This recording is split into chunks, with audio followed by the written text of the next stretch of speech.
Hello, and thank you for joining us for today's broadcast. This broadcast is a product of Shry Media, LLC. Unauthorized use, sale, or redistribution of this media in any form is strictly prohibited without the express written consent of Shry Media. Radio and television mediums are encouraged to reach out. Thank you for tuning in. Enjoy the game.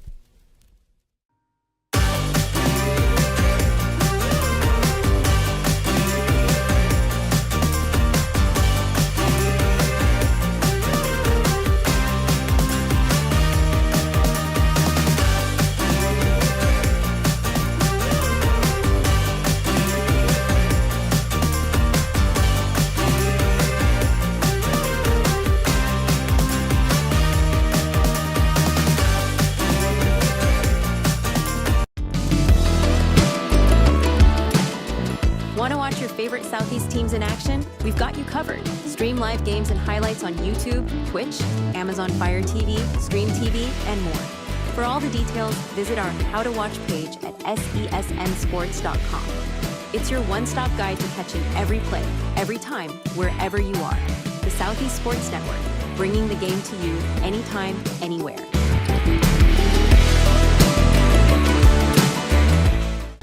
At the U.S. Center for Safe Sport, we see champions everywhere we look.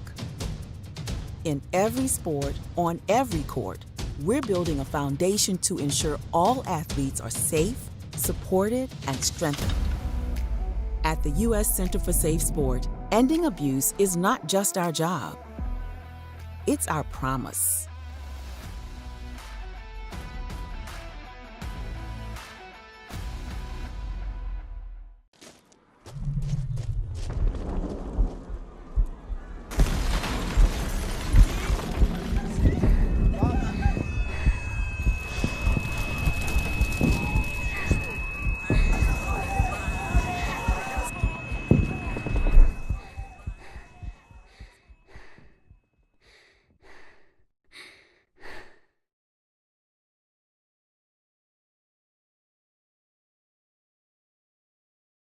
A truck is a tool, but a ram is life.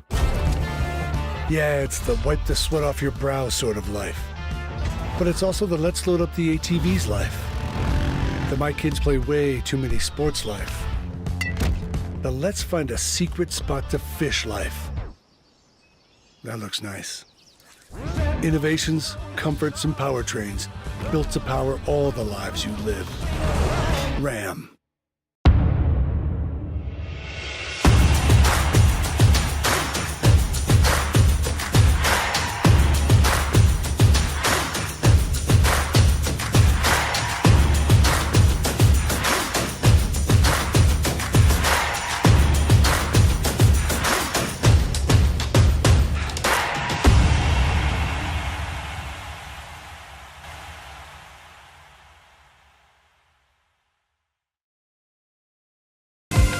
Catch the most thrilling moments from your favorite local teams, only on the Southeast Sports Network.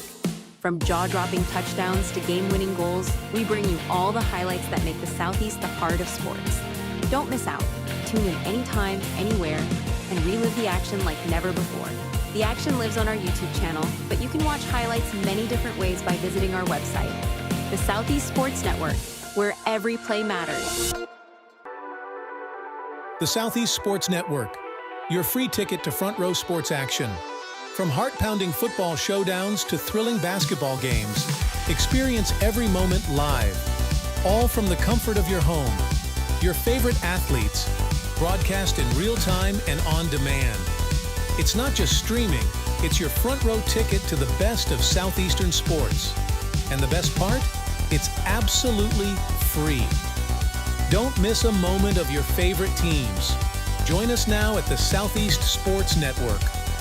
The Southeast Sports Network, your front row ticket to live sports.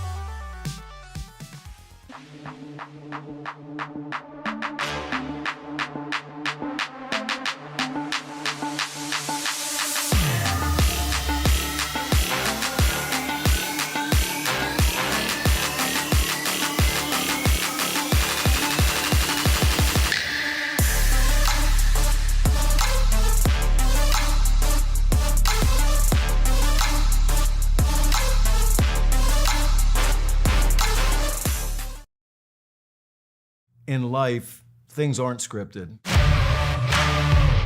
If you're an athlete, we need people like you and translate those skills to officiating. You can get a lot out of it. It happens in every town, in every game.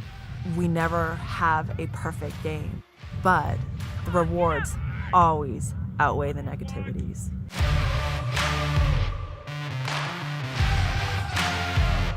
My character, Shazam, knows all about growing up in a family full of teenage superheroes. They're bold. Where's everyone going? To fight crime? Okay. Adventurous. Shazam! There's never a dull moment. And no matter what happens, they'll always have your back. All they need is a place to grow and be themselves. And the best part is, you don't have to be a superhero to adopt a teen. Learn more about adopting a teen from foster care. Visit adoptuskids.org. You can't imagine the reward.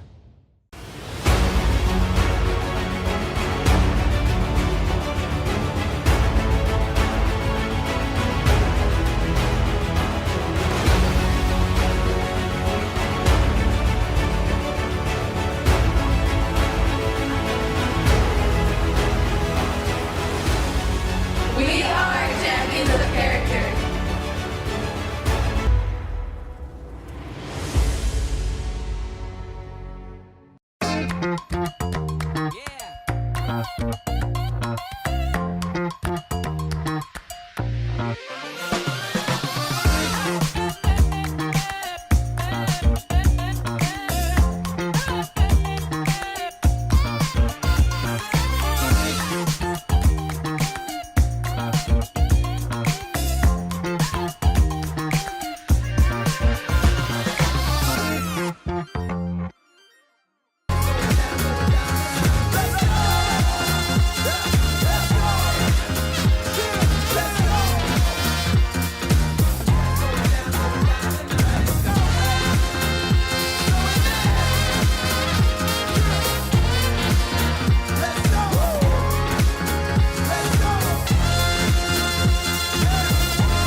Welcome to SESN, your ticket to the front row of the sports world, covering local, regional, and national events. We bring the game to you. Feel the excitement of every play, every score, every victory. Get your seat, get on air, and immerse yourself in the heart-pounding action. The Southeast Sports Network, where sports come to life.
Hi, I'm Smokey Bear, and I made an assistant to help you prevent wildfires. Dude, I've got this. I've been camping since I was 5 years old. But I am a camping influencer. You know what? I'll bet you $5. Okay.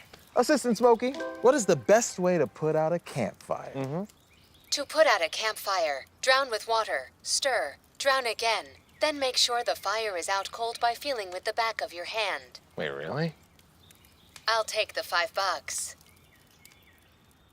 Hi, I'm Smokey Bear, and I made an assistant to help you out, because only you can prevent wildfires. Hey, Assistant Smokey Bear. Call me Papa Bear, because I'm grilling up dinner. Do you get it? Yes, good job. So, what should I do with all these coals? Don't just toss them out. Put them in a metal container because those embers can start a wildfire. I understand. The stakes are high. Ha ha ha ha. See, Smokey thinks I'm funny.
I got involved in officiating volleyball 8 years after I played Division I in college. Saying yes to volleyball officiating will give you the privilege to be a part of one of the most exciting sports around. I'm a speaker, A builder. I coach. Culinary arts. Auditor, a firefighter. For anyone contemplating becoming a volleyball official, just go for it. Take the plunge, open the door. Say yes to officiating. Learn more about how to get involved at sayyes2officiating.com. For every generation, it has started with the call to serve. Discovering the purpose and the belonging earned with the title.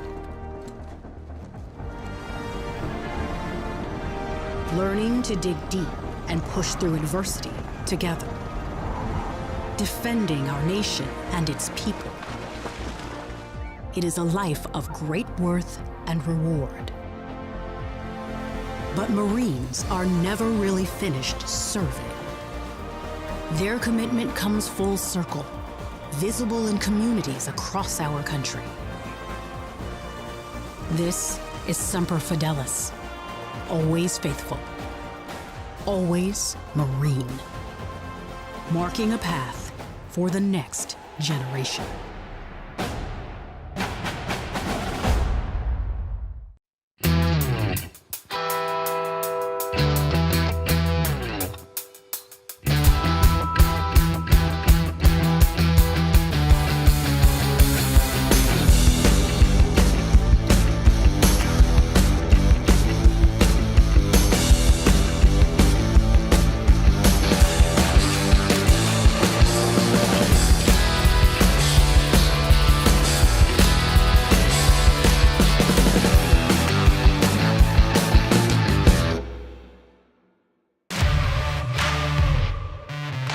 We're there to serve, make sure we're creating a fair atmosphere for both teams, upholding the integrity of the game. I chose to be an official. It's the best decision I've made. In life, things aren't scripted. Games aren't pre-scripted. You know, I got into officiating because my father was an official. Officiating was part of our family life. It wasn't just the game. Get to be outside, get to experience the game. It's so much more fun. You can get a lot out of it. If you're an athlete, we need people like you and translate those skills to officiating. It helped me become not only a better official, but a better person. It happens in every town, in every game. We never have a perfect game, but the rewards always outweigh the negativities. And it's just been wonderful.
sunny Kingsport, Tennessee, and inside of the Kingsport Aquatic Center, about to get underway with our coverage of the Thursday finals. Gabriel Fry here, glad you're along with us for the ride.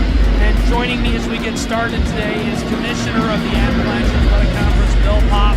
Coach Pop, glad you're with us. A really good one in store. Good to see you. Thank you for all you do for us, first of all, in the conference. I know you are a busy man, and we appreciate your commitment to our broadcast for sure. Thrilled to be here as always. Some really good action, and I know the conference is excited about this. Visit Kingsport is excited about this.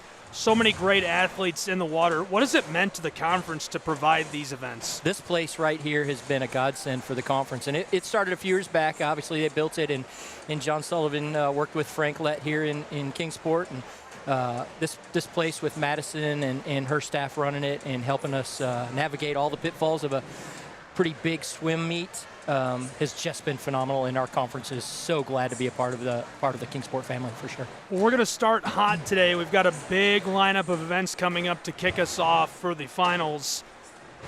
You're telling me these introductions are what we've been waiting for, We have right? a lot of fun here with our introductions. I think leaders or highest finishers from the timing standpoint get to choose their walkout songs, and it'll be right below you here, and great with the anthem to start it all off here with a local group that comes out and displays the colors for us, and then we get cranking, and we do have a lot of fun. It gets a little loud in here and a little crazy. I was told it's going to get very loud today. Yeah.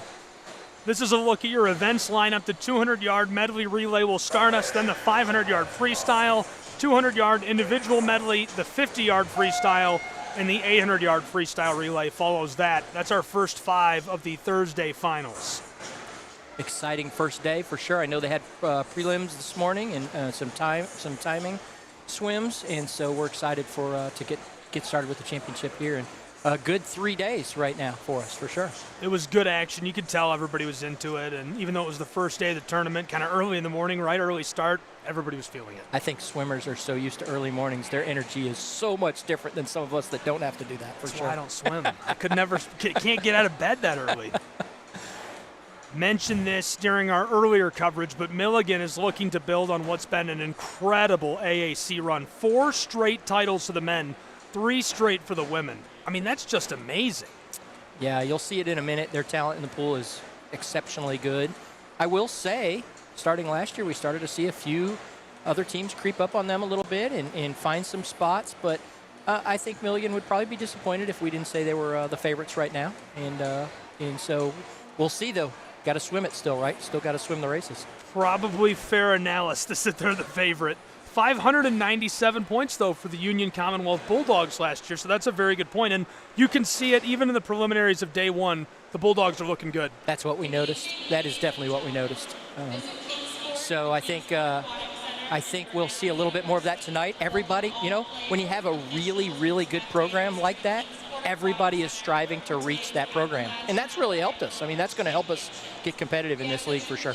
And I know you have that in a couple of sports. What other sports in the league are having great moments right now? I know you're going to indoor track after this. Yeah, again, Milligan, Monterey, have really dominated a lot of the indoor track events with others. Again, same kind of thing, building toward catching those folks that have been winning the championships. And we're going over to Winston-Salem at the indoor track facility over there, who's been another great partner for us. That'll start Monday, Tuesday, actually. So, yeah, back-to-back championships this week.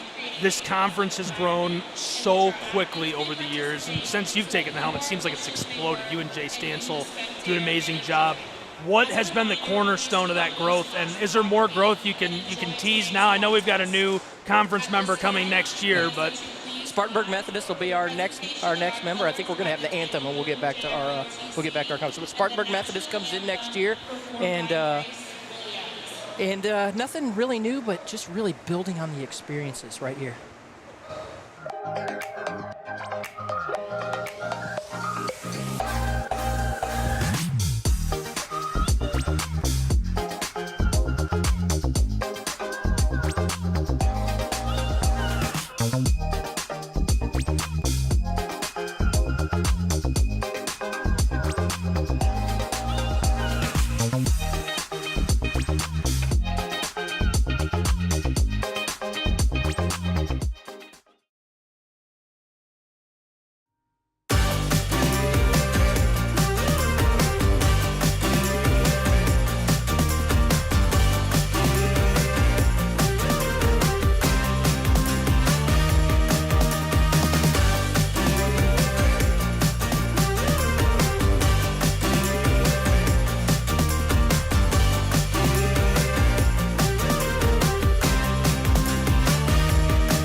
The Southeast Sports Network is now on Amazon Fire TV.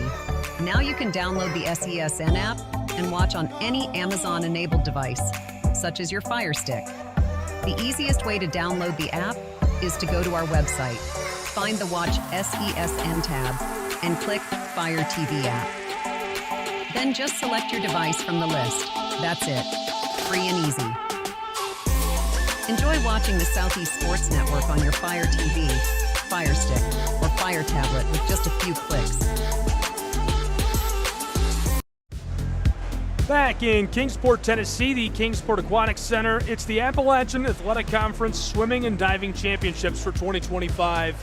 Gabriel Schrei, Madison Gump, and Coach Bill Popp with us getting started for this one. Really good coverage. Excited to have you along for the ride for what promises to be a thrilling set of finals to this first series of days. Gabe, now that she's on, I can thank her personally for the partnership. Madison, thank you so much for hosting us all these years, but even in recent years, making it so much more special for us. So, yes. Yeah. Thank you for letting us host you guys. It's always a fun time to have you guys come here in February. We all look forward to it. So we're excited for this weekend and to see some really fast swims. We had some fast swims this morning, a broken record in the 50 for men's. So we're looking at, a couple broken records, possibly some national cuts moving forward this weekend. Good to hear. That's exciting. A little Kendrick Lamar for the walkout song. I like it. I told you it's exciting. This is the fun time. We really like this.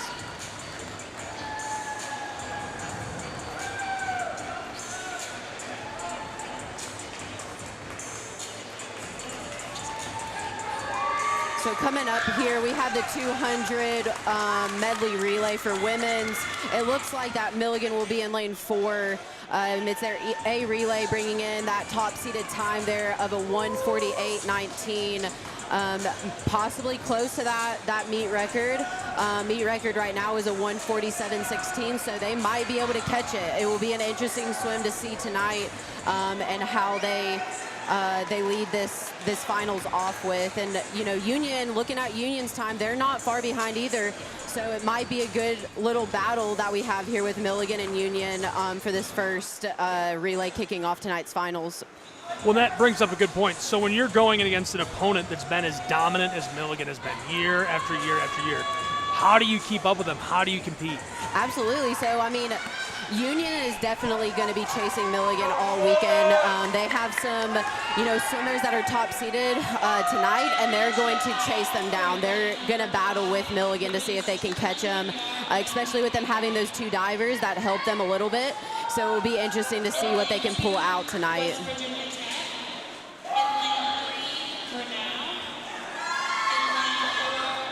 How important would you say these first couple of events are here tonight in these finals? The first couple events are going to be really important. It's going to kind of set that stone with what tonight's going to be. If we go out fast, if they go out really good, it should be a really good night. We want to see, no disqualifications starting this off. That always kind of runs some nerves if you have those disqualifications to start out with. So hopefully we won't have any of those, but they're getting in and they're going to get started here in just a second. Only one heat in the finals.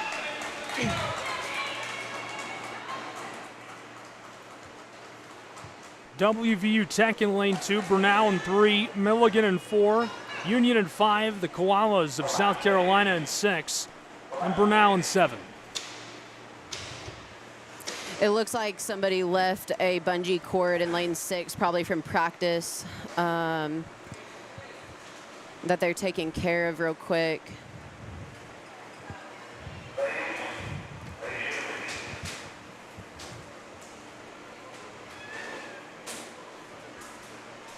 It happens. And then it looks like in lane 5 right now, they're going to relax them. In lane 5, they're having some issues with that backstroke wedge coming off. It looks like the ratchet strap just loosened a little bit, so they want to get that tight for him to where she can pull that out. Those backstroke wedges actually help them be able to grip onto that wall. The touch pads make it a little slick, and it's hard to get your feet positioned correctly on that pad if you don't have that extra grip on that wedge. So we want to make sure that she has a fair chance of being able to use that wedge tonight. So it looks like they're going to fix that real quick for her. Make sure it's sturdy up against that wall. Gabe, tell me we just didn't learn something that there's no way we could know. She's incredible, isn't she? I don't know how you learned that much. I grew up swimming. I've been in it for a while.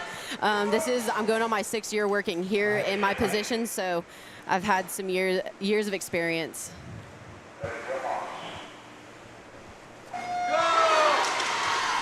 We're underway.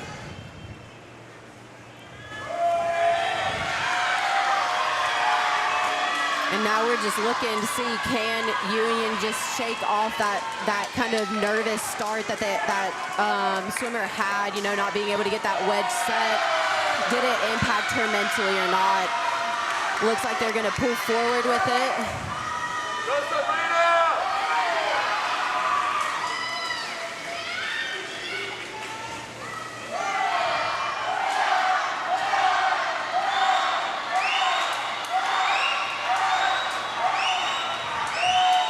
Bernal's coming into lane 3. She's holding her own as well there. This one just tightened up a little bit again here.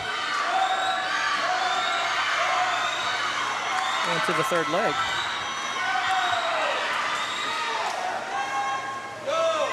Bulldogs and Golden Tigers are deadlocked right now. Look at that. Yep. It's going to come down between them to that last 50 freestyle for sure. And Milligan still might have that possibility of catching them. That's where it gets really interesting. If they don't get off the block fast enough, they can definitely be caught. Slight advantage to Union.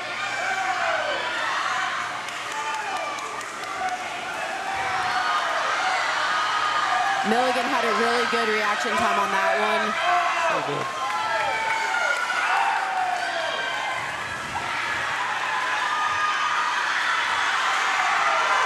And can they hold that?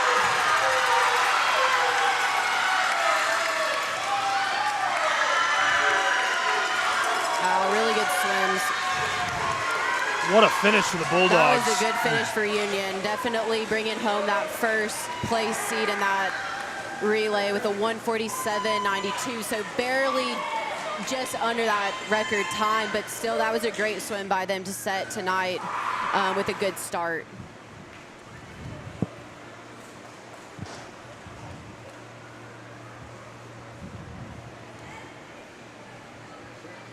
Wow, is that more than 2 seconds faster than their preliminary swim today? Yeah. Right? All right. Super impressive. We'll get another quick look at the events. The 500-yard freestyle following the 200-yard medley relay. 200-yard individual medley follows that. The 50-yard freestyle, and then the 800-yard freestyle, getting us started in the finals.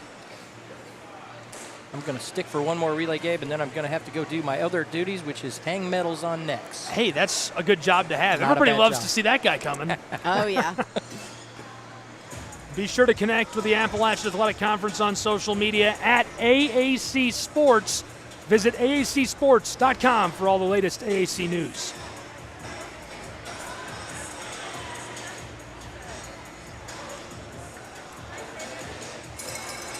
Getting ready for our next event now in Kingsport as they are entering the venue. There's the walk.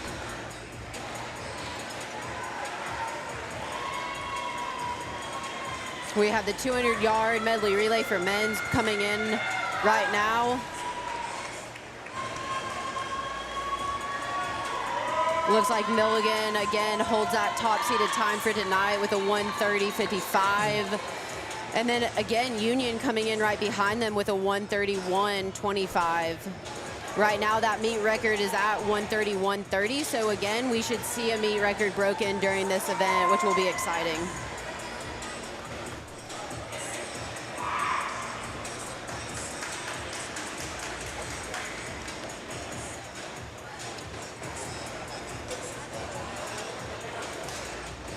Columbia will be in lane 2, WVU Tech in lane 3, Milligan in lane 4, Union in 5, U-Pike, the Bears in 6, and WVU Tech in lane 7 as well. Championship final for event number 6, men's 200-yard medley relay. In lane 2, Columbia. Is there any way this can be as competitive and fun as our first? It could be, yes. Union and Milligan are going to be close. And again, those outside lanes, you just never really know what they're going to do. In other meets, did they go a little bit slower to kind of play with the mental state of these other swimmers? And they might just come out and impress all of us here in a little bit.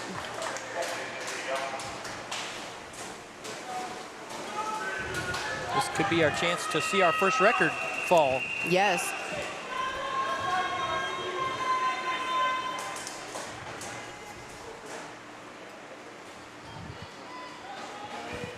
.147, 16/10 of a second, the time to beat. And it certainly is very much in jeopardy. It is. By about a quarter of a minute. Yep. I would say it's basically toast as we get started in Kingsport.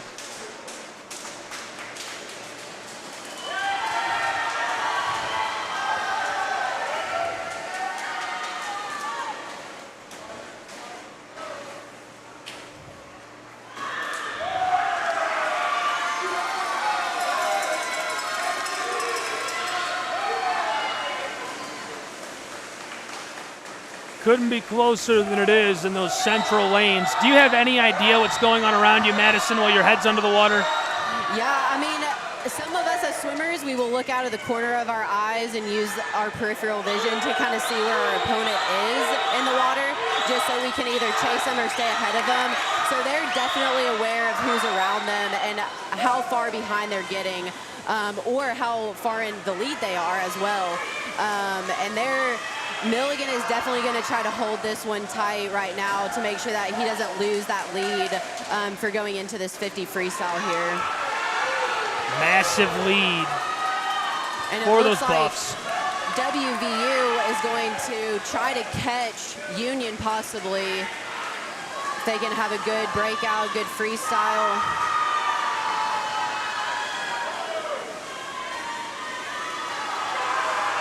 It looks like Milligan's going to secure that lead, possibly get a record there. Wow, what a showing. With a split time for that 50 free with 1984, that's awesome, that's impressive.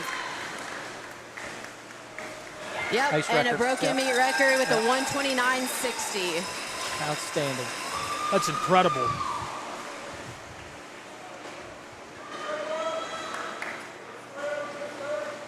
When you shave a full second and a half, 2 seconds off of a conference record like that, how do you get there? Is it just you're that much more physically dominant in the water itself, or is it execution? It's a little bit of everything. I mean, these swimmers have probably been tapering up for this meet. Depending on their coach, they might be tapering for, 3 days, a week, 2 weeks, kind of setting that, just tone for the meet. And also just the atmosphere here today, too. They know that they're going to have to swim fast, and they want to swim fast. This is also a very fast pool that they're swimming in right now. So that's also giving them that little extra just ability to swim fast, and being able to drop a whole second off of a swim like that is very impressive. All right, guys. Well, that's the call for me to go do awards. Appreciate the time on the air today. I might come back. Please, okay. Anytime. Coach Bill Popp, thank you so much for being with us, and enjoy handing out awards. We'll be talking about you. That is the commissioner of the Appalachian Athletic Conference, Bill Popp, who is with us. Now it's just us. Yeah, it's all just alone. us. I love Bill. He's the best. He is the best. We're going to get into awards in just a little bit. We'll be doing awards, I believe, for the diving for 1 meter. And then we should also be doing awards for that 200-yard medley relay for both men's and women's that we just saw a little bit ago.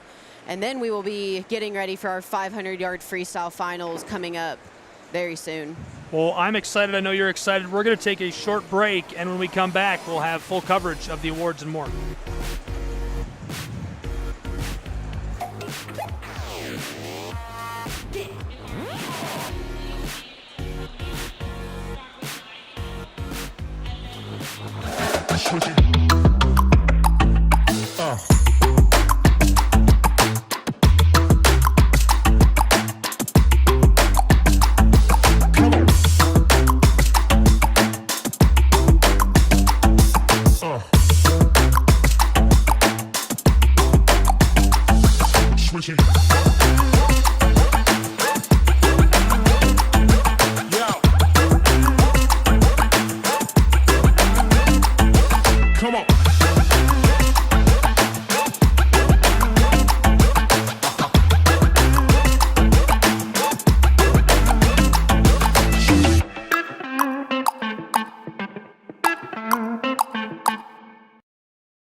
back in Kingsport, and we now throw it to the floor and alongside the pool to the man who was just on air with us, Bill Popp, the commissioner of the AAC, for some award presentations.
Quick photo op and a look at your upcoming events as they dish out those awards.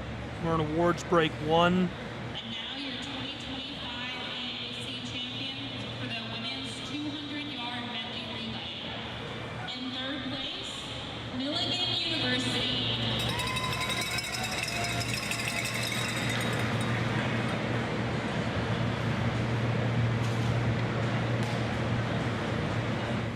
Milligan finishing in third, being honored by Coach Bill Popp. Chase Stansel on the floor as well for this. Following this awards break, as you just saw, we'll get into the 500 freestyle, starting with the women. In second place, Grinnell University. Golden Tigers finishing second.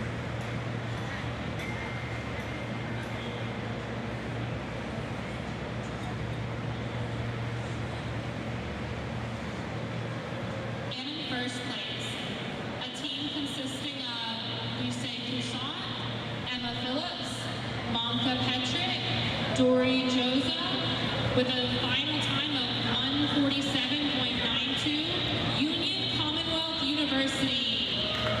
The Bulldogs taking the win. Congratulations to them.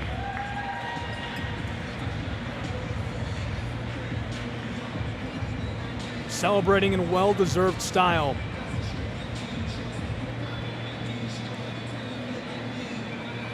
Turned out to be a beautiful day in Kingsport.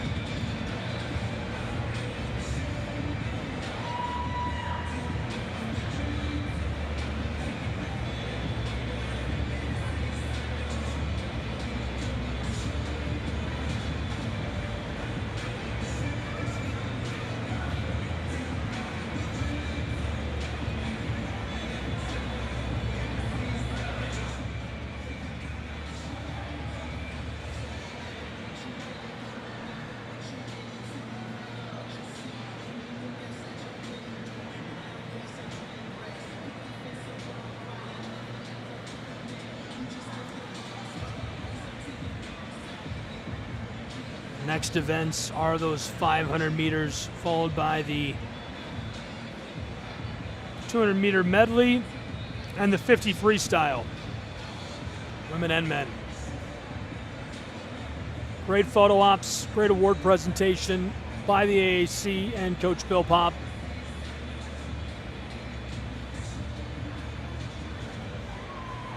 You love to see these athletes be able to celebrate after a year of very hard work, dedication to such a physically demanding sport.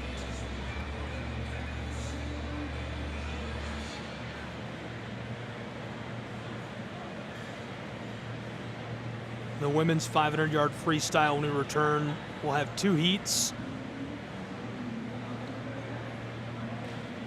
The men's as well.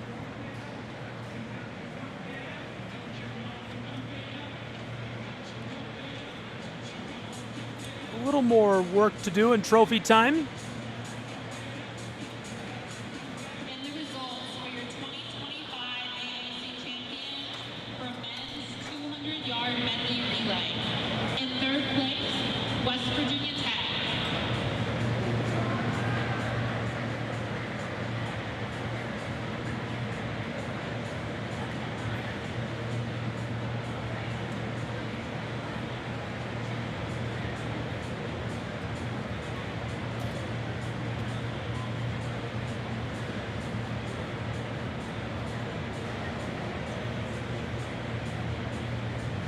In 2nd place, Union.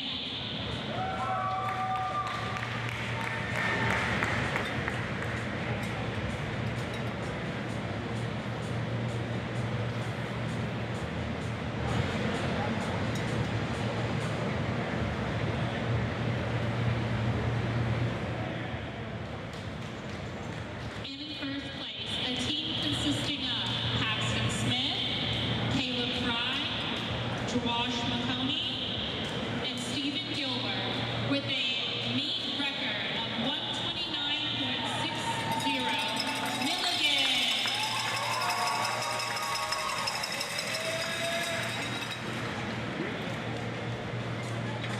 Congratulations to Milligan's Buffs. Well-deserved honors as part of the 2025 Swimming and Diving Championships for the Appalachian Athletic Conference.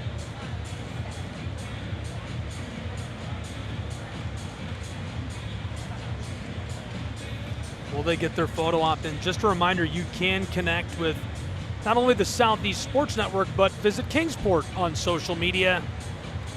Visit Kingsport does such an excellent job, and I always enjoy my stays here. I can't encourage you enough to check out visitkingsport.com and connect to them on social media for all things happening in Kingsport. And of course, free sports news, highlights, and more at SESN Sports.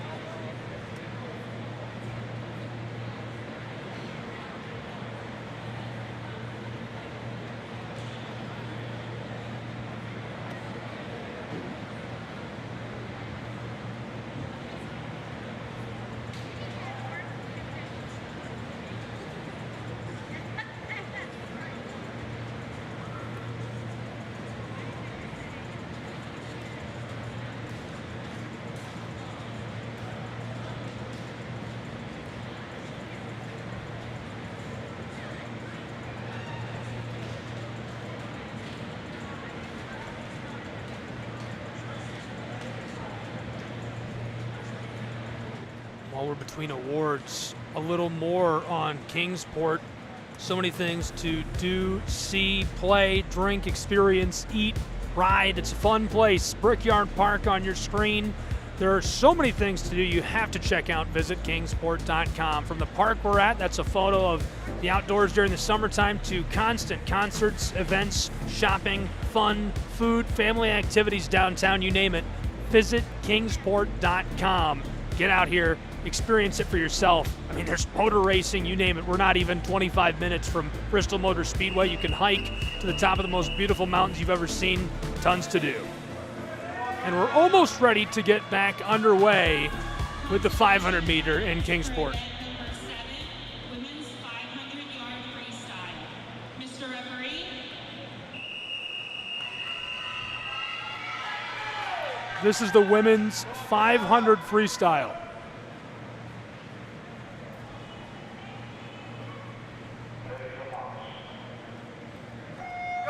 And we're off.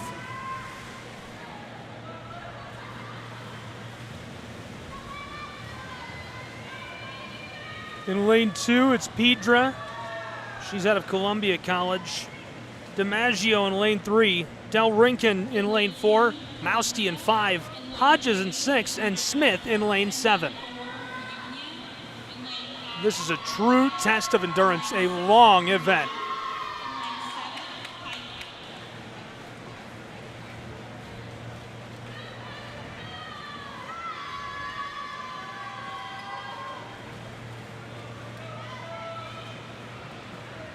Building a nice lead for herself.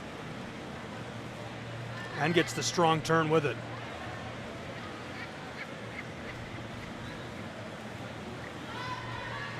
That's the Milligan buff.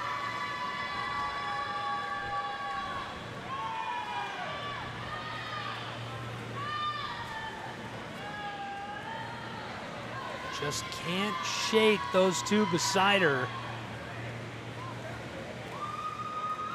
Such a long test of endurance. The record time for the AAC, 5 minutes, 4 seconds, 33/10 of a second. Our current time, 1 minute, 25 seconds.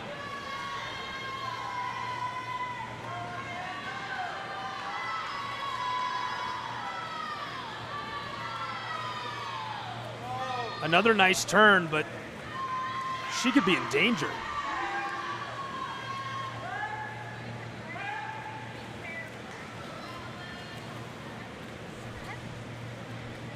This continues to be a really good battle in lane 3, 4, and 5. Del Rinkin, the Union Bulldogs, seeking to overtake. And right in that mix of those three, DiMaggio. All three freshmen. Kylie Mousty started off in the lead, but being chased down and overcome.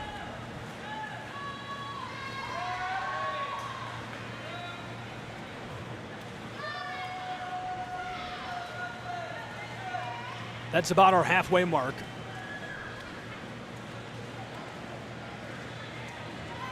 Following the turn.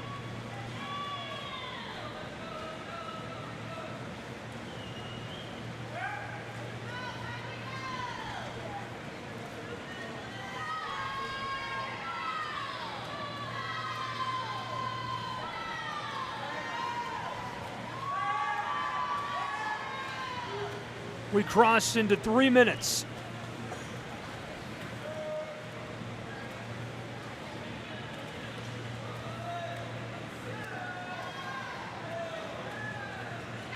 Gets some nice footage on the turn. Really putting together a very good lead.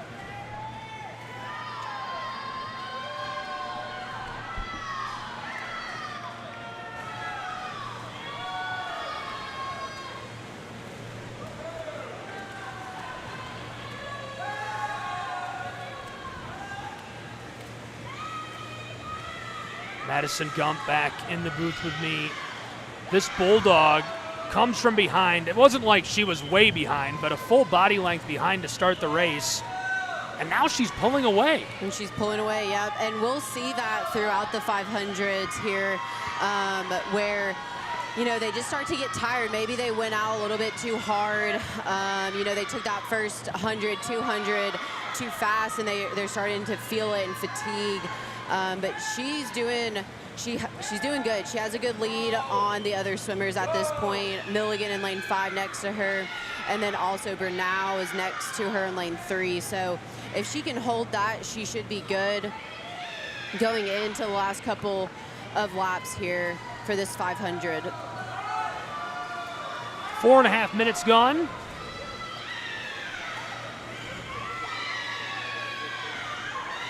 She has 100 left, so we're going to see them be picking it up here as they finish this, bringing it home. That's incredible conditioning. It is. You have to have a lot of endurance. Distance swimming is something completely different than sprinting. They're unique in themselves. You have to be able to just pace yourself, you know, stay focused the whole time. Not go out too fast, but not go too slow either. And just be able to hone in on that specific swim. and she's going to bring it home here. This is the last lap she's doing. You'll see that red card go in at the end. That is unbelievable. She'll probably be pretty close to her seated time here. Her seated time is a 5:47.14, so we'll see what she can put up on that board as she comes into the finish. She definitely dropped some time from her seated time for sure. Milligan coming in second, and then Emily in lane 3 from Brunel coming in third. 5:40.96 in lane 4. She dropped about 7 seconds, which, again, to do that in a 500, it takes some effort for sure. And you can tell her sitting on the side there that she is definitely feeling it. She's definitely tired. And I'm just tired watching her. You're not kidding. The butterfly during prelims about killed me. I had to go take a nap after watching that. Same, yep. That's rough.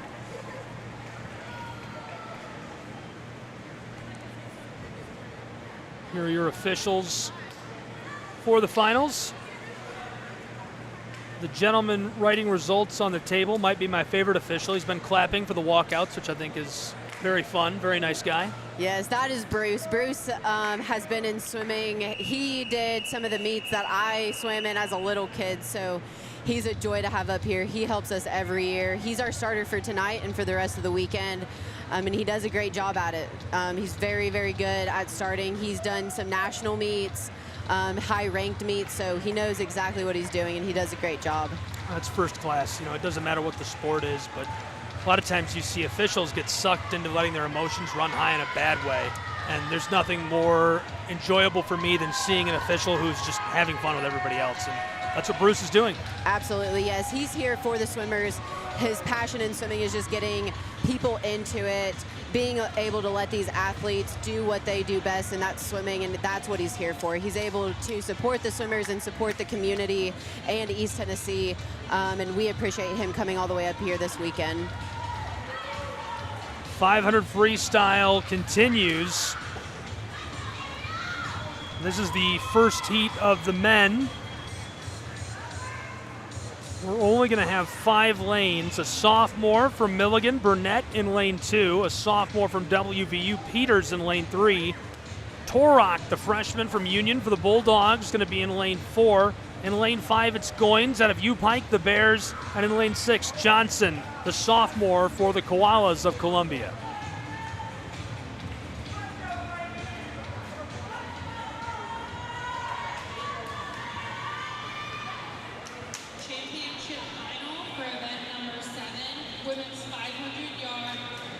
Am I confused? Did we just do the walkout at the wrong time? No, we're good. So we are actually going into our heat 2 of women's 500-yard freestyle. This is our fastest heat for the women. So we'll do them first, and then we'll go on to the men's first. So the walkout foiled me. I thought they were for sure starting right away. I know. So with our consolation heat for swimming, you just start them. They don't walk out for the first heat, so that B final won't walk out, but our A finals will walk out tonight. Some meets do it differently. That's how we're going to do it this weekend. I just guessed we were going to flip. So this is heat 2 of the women's 500 final. That means the freshman in lane 1 is Furman. She's out of Brunel, the Golden Tigers. Brady in lane 2, a freshman from Milligan. Another freshman from Milligan, Williams in lane 3. A junior from Milligan, Renaud in lane 4. Petrick in lane 5, a freshman for the Bulldogs out of Union. A Golden Tiger in lane 6, it's Bukowska. Jimenez in lane 7, a sophomore for the Bulldogs of Union, Kentucky. And Wenham, the freshman out of Milligan, in lane 8. And we're off. I'm interested to watch lane 4 and lane 5 right now. That individual in lane 4 is from Milligan, and she's a junior. And then we have lane 5 from Union. She's actually a freshman, and right now lane 5 is actually seated second in NAIA, completely total. Out of all the swimmers in the NAIA conference, she's placed second. in the 500-yard freestyle. So I'm interested to see what she can do tonight. She definitely had a slower time this morning, so we should see a faster swim here at finals. So I'm interested to see what she does and what she pulls out tonight. Second in the league, that's impressive. It is impressive. Riley Renaud, the fastest this morning. Monka Petrick, the freshman, number 2 in the country, looking to come through with a hot time in lane 5. So far this morning is holding true. It is. We're doing good right now. You know, we haven't had any disqualifications in any of our races. We've had some really good swims, some good relays that started us off. We even had a broken meet record. So, you know, with this first final for an individual event, you know, they're kind of setting the tone for these individual events. So we'll see what these girls can bring out tonight. Knock on wood on the disqualifications.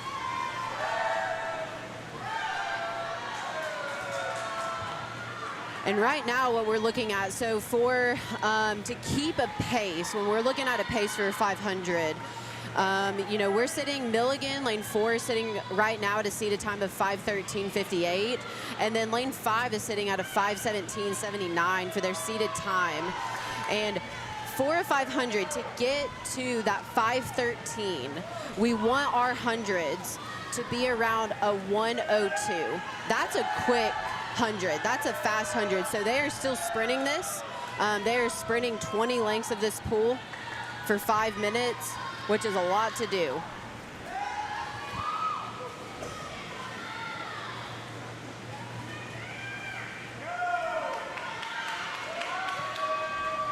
I'm not sure if you mentioned it already. The record time for this event, 5 minutes, 4 seconds. We're at 2.5 minutes right now.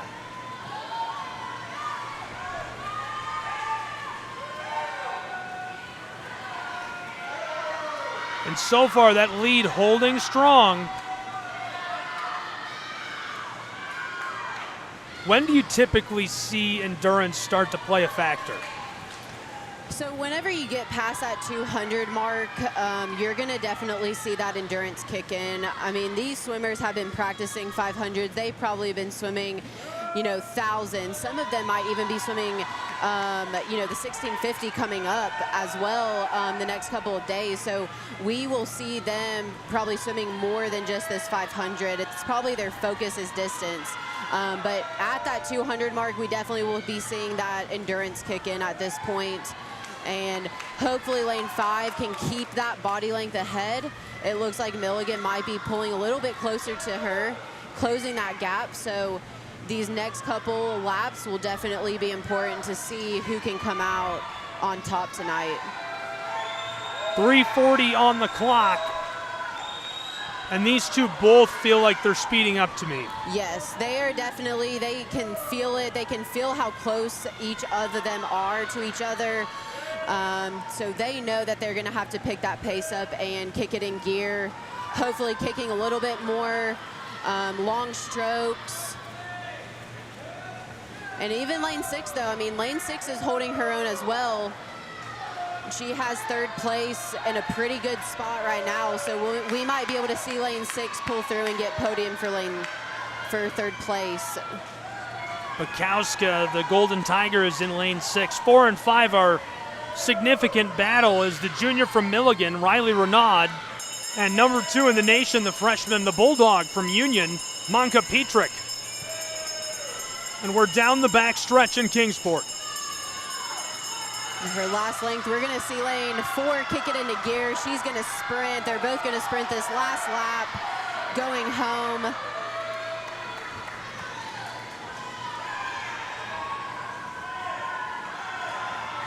Good turn, and it looks like that might have been the final chance to catch her. Yep, it looks like she's gonna be able to hold that body length. And as a freshman, being able to place first. That's amazing. At a conference championship meet for the first time is really great. She has another 3 years ahead of her. You know, she can do some stuff. Super impressive finish. And just generally good grit from those 3, 4, 5, and 6, showing out. Oh yeah, and lane 5 pulled a 5:03.28. She broke that meet record, which I did not know if that was going to be possible, but we just had another meet record broken, which is just amazing to see. That meet record, the old one, was set in 2021. So it's been a couple years since it's been broken, but it was just broken now by Union. That's amazing. Shaved off just over a full second from the record. Yep.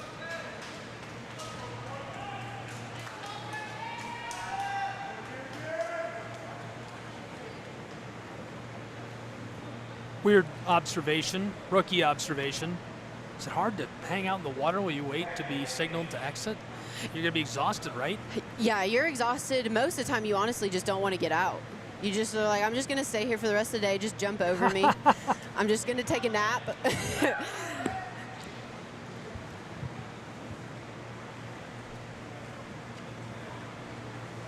So now we'll move on after a very, very impressive showing and a new meet record for Monka Petrick, the Union Bulldog, to Heat 1 of the men's 500. And I mentioned a little while ago they walked out, so I plugged them as they walked out. Thought we might be staggering. We are not. We are now moving on to that heat. These 5 in lane 2, it's Burnett from Milligan, a sophomore. Peters, a sophomore from WVU. A freshman in lane 4, Torok, a Union Bulldog. In 5, it's Goins from U-Pike, the Bears. In 6, it's Johnson, the sophomore from Columbia, South Carolina. In lane 2, Milligan. In lane 3, West Virginia Tech. In lane 4, Union. In lane 5, Pikeville. In lane 6, Columbia. In lane 2, we can see him pulling out with lane 4. We'll see what they can do both.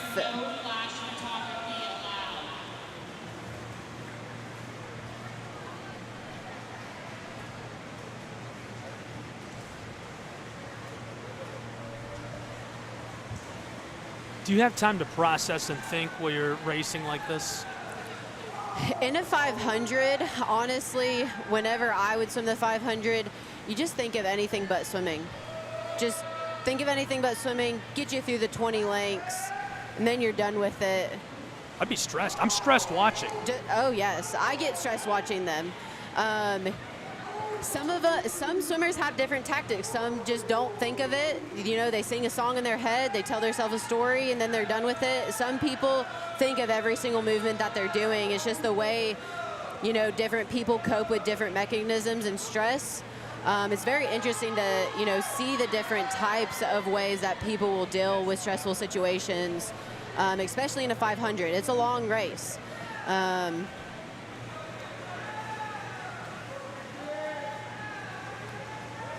We'll see lane 4 definitely pulling out ahead.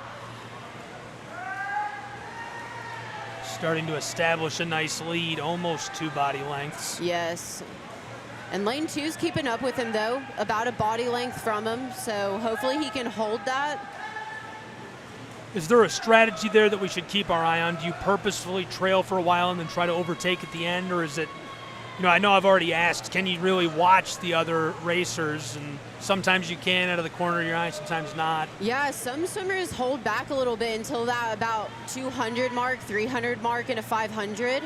And then they just put it all in for that last, you know, 200 that they have left. And it kind of catches the other swimmer off guard because they're not thinking that they could catch them. Some swimmers will take off right away, have a quick 200-300 yards, you know, build that lead to where they can't really be caught. So either way, right now, we might see Milligan here in a little bit be able to crank it up just a notch. He still has the ability to catch lane 4, for sure. He's made up some time, made up some body length.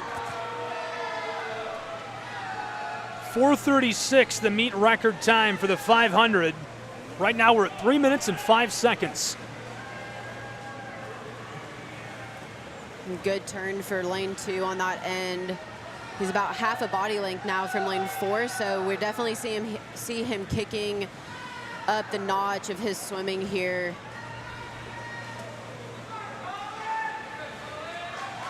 Very, very close between 2 and 4. And again, that's Burnett from Milligan, the sophomore in lane 2, and in lane 4, it's the freshman, the Bulldog, Torak.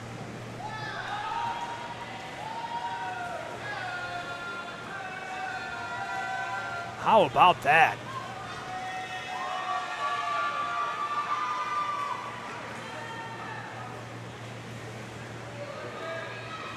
Closing in on minute 4.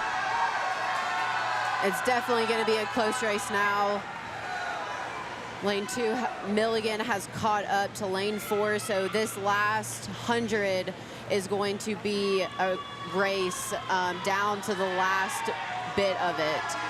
And that is always a stressful situation in a 500 because the last thing you want to have to do is sprint the last bit of it. You've already swam, you know, for 300 yards, 400 yards, and the last thing you want to have to do is sprint the very end. And it looks like he might pull out lane 2. He's got him by a half a length. Here's the turn. Well, now he's definitely going to overtake Union.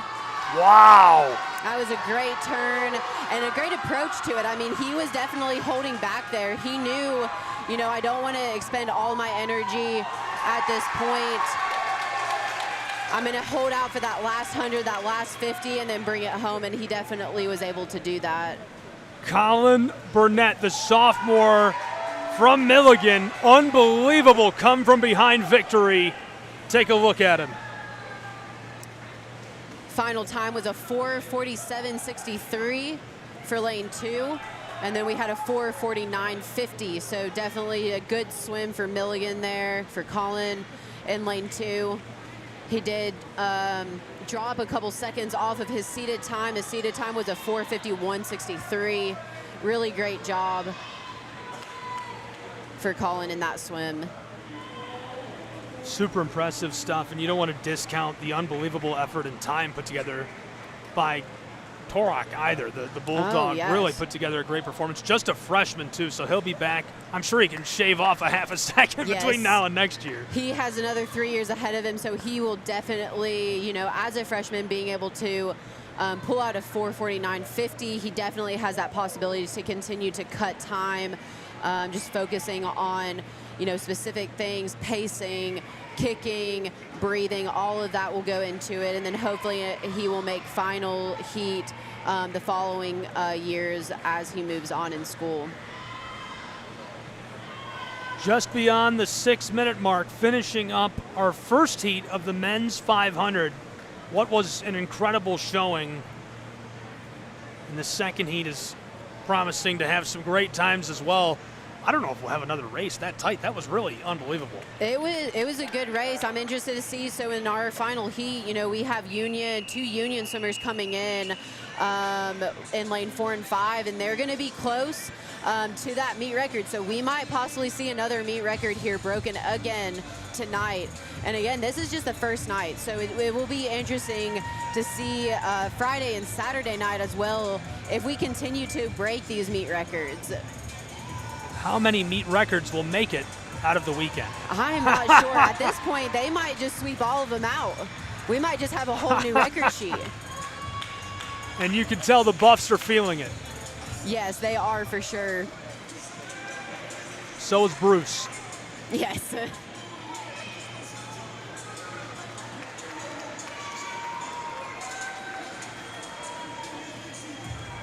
.500 freestyle, our next heat, making their way down and into position, and I'll give you the rundown on who that is. Any brief thoughts before the rundown on what to expect? Yeah, so in lane 2, I do want to pick out lane 2 from Milligan. He's actually placed 9th in NAIA right now, overall in the 500. He's one that we're going to have to keep our eye on. He might be one of those that just comes out and we don't even see him coming, and he just blows us away. So we have to keep an eye on those end lanes there as well. I feel a little blown away so far. We've seen some good times, and that was really, really good action in that last heat. I only hope we can have that much fun in this heat because that was a blast. Oh, yeah.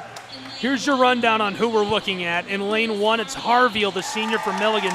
2 more from Milligan in a row, a freshman, Zedlak, a junior, Gilbert. Then 2 for the Bulldogs of Union, a freshman, Ezenyi, and a sophomore, Biad. Then a freshman and 2 juniors from Milligan. Roselle, Miller, and Salucci rounding out the 8 lanes in this heat. And you already talked about it, 9th in the league. Yep, ninth in the league for lane 2. So lane 2 might bring us a good performance here on this 500. Lane 4 is ranked 12th. So both of them are ranked pretty high in the NAIA conference for the 500. So we will see a very good swim from the both of them hopefully tonight. Abel, the freshman from Union, the Bulldog, the fastest time by 4 seconds in prelims, 4:37. The record time, 4:36. And lane 4 is definitely close to that record time, just right under about a second.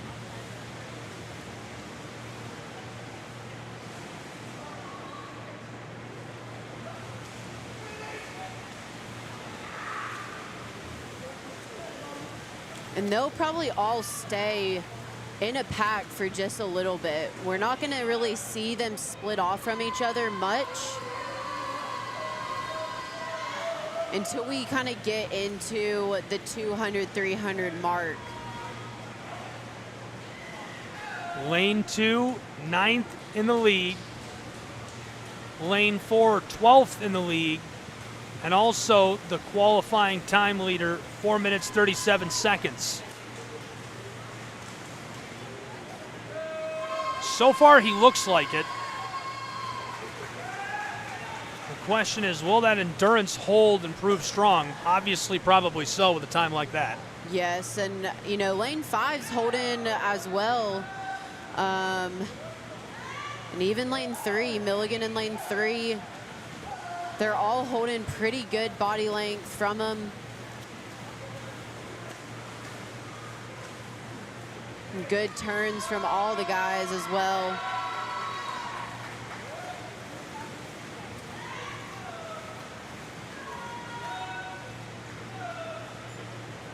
And Milligan has 6 swimmers in this event and in this heat. So Milligan has most of the lanes, but Union, I mean, they are in lane 4 and 5, so they're your faster seeds on this event. We'll see if they can hold those first 2 top spots tonight. How do you build a program as successful as Milligan? Years of experience. It takes years. It takes that trust. Spencer's been with Milligan for quite a few years now, and he started out with a small team, but he's been able to show that, you know, he's going to invest in his swimmers, and he's going to, you know, provide a good program for the school, and he trusts them as well.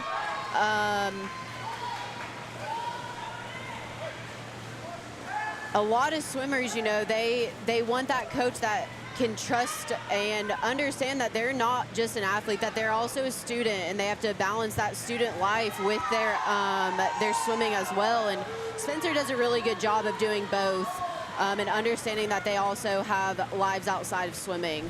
But he definitely is one that knows what he's doing. He knows how to create and build really great swimmers, and we can see that just by the program that he has. Right now, Milligan, for their rosters, he has 21 women on the roster, and then for his men's team, he has 31 athletes.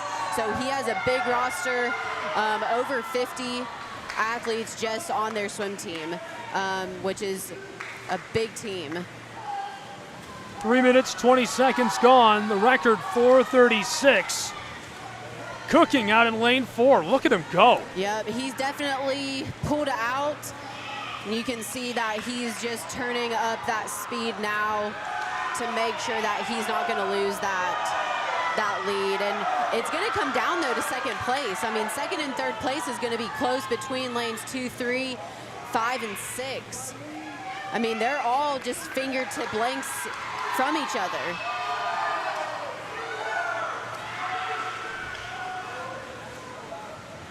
We are on record watch again for the 3rd time already. Way out in front, a big lead for Abel, the freshman from Union. We're going to see this last lap coming in. good turn off the wall. Malik Beard, the sophomore from Union, right now in second and trying to hang on to that lead by just inches. It looks like lane 5 might pull it out. If he can hold that, he might be able to pull second. Can the Bulldogs sweep this heat? Second place down to the wire. First is in the bag. Beard trying to stay ahead. Lane 2 pulling up. Who's got it? Photo finish. That could not have been closer. Wow, lane 2 got third on that one. That was a good race. So we had lane 4 place first with a good lead, lane 5 placing second, and then lane 2 placing third. And I mean, that's by seconds, you know. That's incredible. And the Bulldogs do sweep the event from the Buffs by just inches with that lane 5 finish. Really impressive stuff, digging deep. Malik Beard, the sophomore, joining the freshman from Union, Abel, as they take the event together. And it looks like we did have another meet record broken in lane 4 with a time of a 4:35.64. Again, another second cut from that meet record. Again, we might just have to make a whole new meet record sheet for this swim meet. It's starting to feel like it. And Abel, again, I can't stress this enough, just a freshman. Yes. That's unbelievable. 3 years. He might break his meet record next year. He's probably going to every year. Yep. Won by a body length and a half. Ready to move on to our next event. Women's 200-yard heat 1. In lane 2, it's the senior Bohr out of WVU. Also a senior out of WVU in lane 3, Arenas. A sophomore, Bus, out of Columbia College in lane 3. In lane 5, it's Barrett, the freshman, Golden Tiger. In lane 6, Shayavana Jr., also out of Columbia College, a Koala. And in lane 7, Horwitz, a freshman, a Golden Tiger. And with the 200 individual medley, they have a 50 butterfly, a 50 back, a 50 breast, and then a 50 free. So their focus and discipline is going to be all strokes. They have to be able to swim every single competitive stroke very well. They're going to have stronger ones, and then they're going to have their weaker ones. But overall, I mean, they're disciplined in all 4 competitive stroke, which is really, really hard to do as a swimmer. And we'll see lane 4 definitely has the lead right now, but lane 5 is not far behind. A freshman from Bernau. And it's interesting to think how having to change strokes is going to affect your game. Yes, yeah, they definitely know which strokes are their weaker ones, and then they also know which ones that they're able to, you know, ramp up on. They know it's going to be fast. They don't have to worry about it. So, you know, they're thinking of that. Their game plan is, you know, I need to break out faster for this one because I know this is going to be a little bit slower. And just also swimming with these swimmers, they're also, you know, building of, hey, what is she going to be good at? Is she going to be a good breaststroker? Because like right now, we're seeing lane 5 pull out on breaststroke. So it's going to come down to freestyle to see who's going to be able to place first in this heat. A good race for our first 200 IM of the night between lane 4 and lane 5. Will it be Columbia or will it be Bernau? Bus and Barrett, neck and neck, fingertips again. 2 heats in a row. 5 just down in front. Barrett trying to finish strong. She's gonna get it. Lane 5. And see, that's where, you know, you just never know where you're at with, you know, the 200 IM. She had a really great, strong breaststroke, and she was able to pull forward, and that's the interesting part with the IM is just you just never know what their strong swim is going to be. Very, very impressive finish. So if you know what your weak swim is and your strong swim is, obviously they all do you use more energy on your weak swim so you gain time there, or on your strong swim so you get ahead? I think it depends on swimmer preference. I know whenever I swim 200 IM, I am not good at breaststroke. It is a hard stroke to swim. I got the weak knees. But I always had to put more effort out on the butterfly, the backstroke, to where I could stay ahead. That way they wouldn't catch me on the breaststroke. But I actually had to put more effort in swimming breaststroke because I just wasn't good at it, you know? And then I had to crank it home for that 50 free and get back to the wall, so. Got a pretty mean doggy paddle.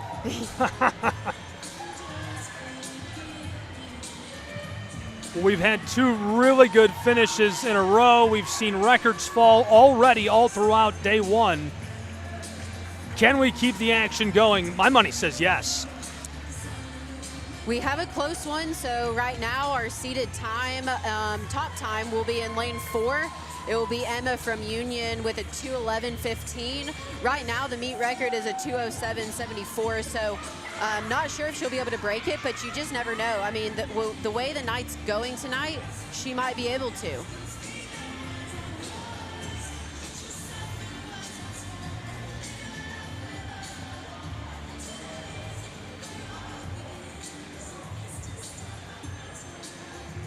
Really good turnout. Good crowd on hand in Kingsport. Most of them off to our left.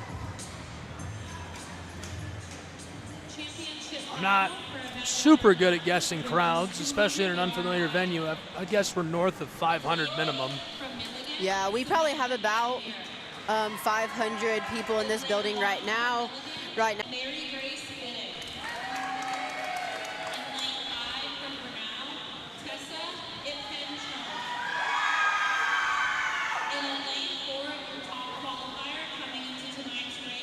From Union, Emma Phillips. Gabriel Schrei, Madison Gump with me. Glad you're along with us for what's been really good action.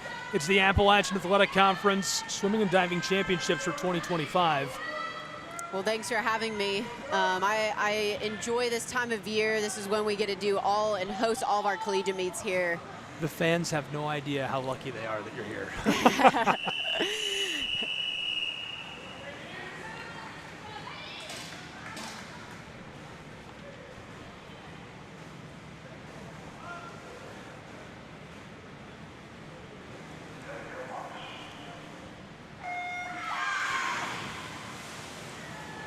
Quick start. Looks like we've got another tight one on our hands. Yeah, this one's definitely going to be close. I mean, our seated times, we have lane 4 and 5 that are super close, actually within hundreds of a second of each other. Lane 4 is seated at a 2:11.15. Lane 5 is seated at a 2:11.19. So again, hundreds of a second is splitting them at this point. So we should be able to see a very good swim right now. Coming on to the backstroke, they have a 50 back to go, followed by a 50 breast, and then a 50 freestyle.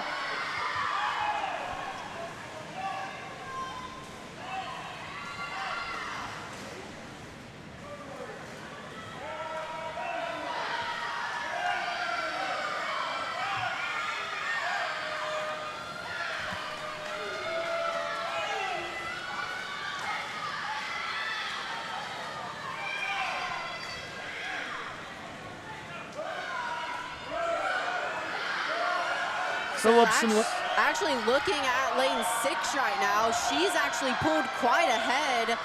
That's a Union swimmer, and if she can maybe keep that lead for this next 75, she might be able to place first. And we're gonna have a tight one because lane 4 is definitely gonna catch her, but lane 5's not far behind. This is gonna come down to the last little bit going into our 50 freestyle right now. 4, 5, and 6. Phillips is in 4. Ipen Chung in 5. Yosa in 6. It's going to come down to the last touch at the end. Great turn. Who's going to be able to hold it? Wow. Fingertips. Down to the wire, lane 4 looks like it. Right to the very end, another photo finish in Kingsport, Tennessee. Wow, good swims from all 3 of those girls. Lane 4 coming in first lane 6 coming in second, and then lane 5 coming in third. And those were just hundredths of a second. Lane 4 came in with a 2:08.36. Lane 6 came in with a 2:08.37. So, I mean, that was fingertip touch apart. And those ones are always the ones that kind of just give us goosebumps when we're watching. Super, super close finish, a lot of fun. So Emma Phillips takes the win, the sophomore from Union, and another Bulldog coming in second, Dory, the sophomore out of Union. Really, really nice finish for all three of them.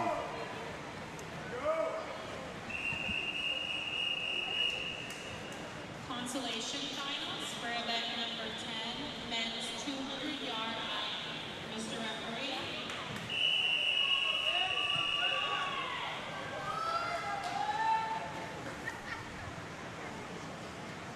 So you heard Taryn Christensen, Dr. Christensen, announcing the 200 consolation for men.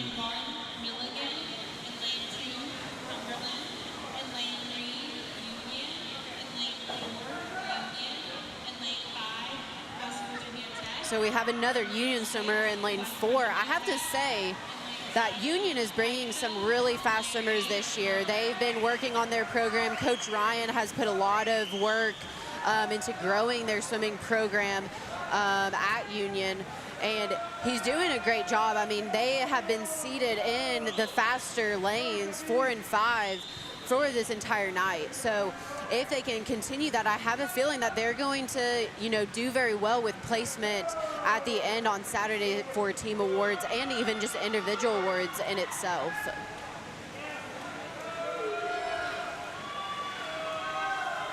At any point tonight, do you become concerned if you're the Buffs?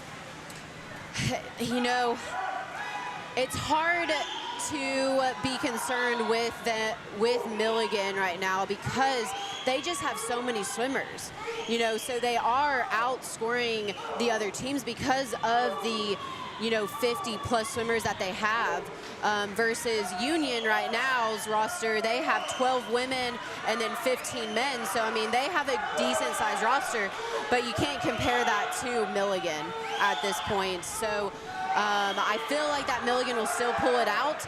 In lane 1, we have a Milligan swimmer coming out of nowhere in lane 1. Ben Tomberlin, the junior. Yep, and that's why you always just gotta watch your side lanes. You just never know, even though he did have a slower prelim swim. Right now he's actually marked as exhibition, so this swim right now actually didn't gain their team any points. He just missed that mark for getting into finals and making points for his team. But I mean, that was still a great swim by him, no matter if he gained points for his team or not. I mean, that was a 1:59.43. Really good swim. We had lane 4, Union, coming in second at a 2:01.32. Again, dropped time from this morning, about 2 seconds from this morning. Really impressive finish for those two. Ben Tomberlin, the junior from Milligan, taking the heat. And David Muniz-Espen, sophomore from Union, right behind him. Now we'll get into our final heat for the 200-yard IM for men's as they walk out. I'm interested to see how Adam Roberts from Union, how he swims. He'll be in lane 4. He's actually placed second in the league right now. And he's a freshman from, he's a freshman from Milligan. So this will be a very interesting swim to see how he does. Again, we might see another broken record at this event here tonight. After seeing so many in the first part of this first day, I can't imagine we're going to make it through the weekend without another few more broken records. Oh, definitely, yeah. We'll definitely see a couple more records broken. It's very impressive that we have just so many records year to year broken. They just continue to get faster every year, and I'm just kind of like, when do they stop getting faster?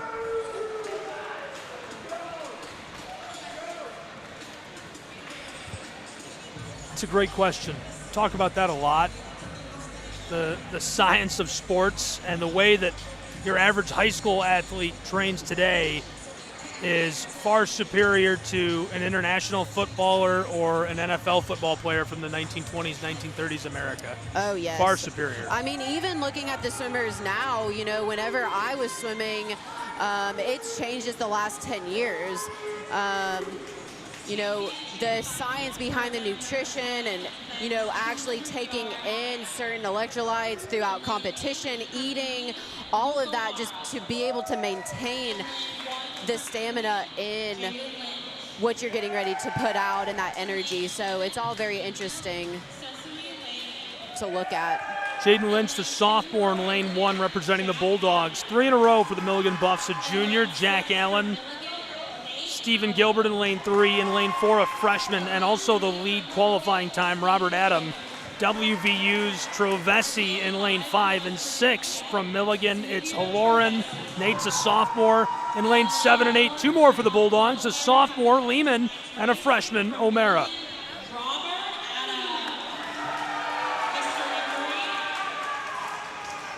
The referee getting us started in Kingsport.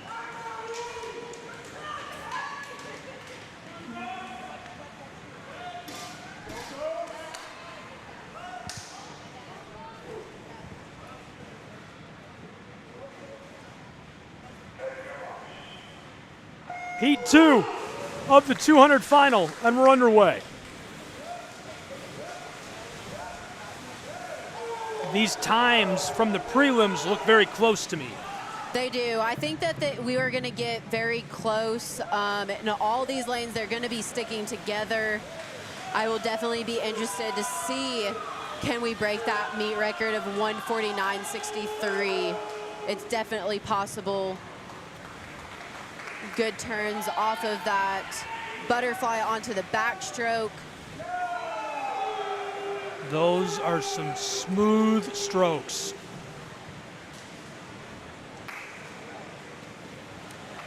Lane 3 looks to be in the lead, but just by a fingertip length.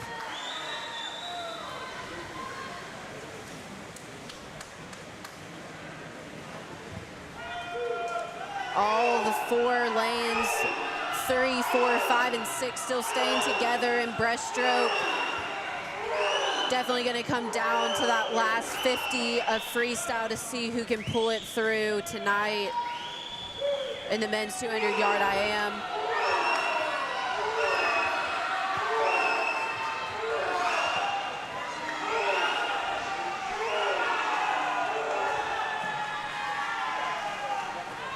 And West Virginia Tech is in lane 5. Hopefully they'll be able to pull out. That is close. Can they catch him? The record, 1 minute, 49 seconds, 0.6 of a second. Down to the wire. Looks like he's got this in the bag. Finishes first, closely followed by his neighbor in lane 6. Good swim by lane 4. Placing first was Milligan with a time of 150.60. Again, just a second off that meet record, but again, he's just a freshman. He still has another couple years to be able to come back and break that meet record. So not a bad swim from lane 4. Robert Adams, really good turnout. Lane 5 coming in second with a 151.44. Again, that's West Virginia Tech. So that was a good swim by them. Xavier Trovesi right behind Robert Adam, the freshman. Couldn't agree more. Just a freshman. So much time left to come back and improve on that time, even improving by a full second from the prelims. So great job of pulling it together for the final and looking really, really good. Absolutely, yes. That was some great swims.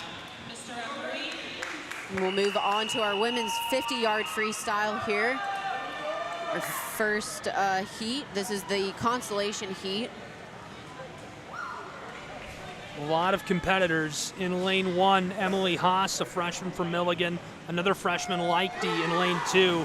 In lane 3, a Golden Tiger and a freshman, Alves. In 4 and 5, 2 Union Bulldogs and a freshman, Liberty and Silvira. A junior in lane 6, Gavdrakapova. In lane 7, it's a sophomore, Golden Tiger, Horta, and in lane 8, Pease.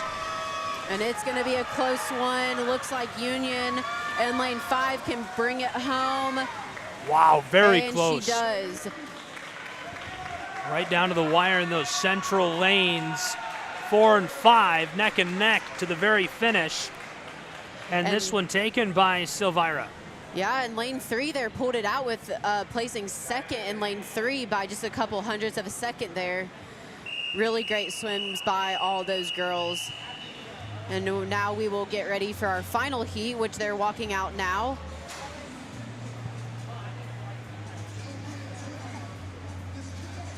I remember this song.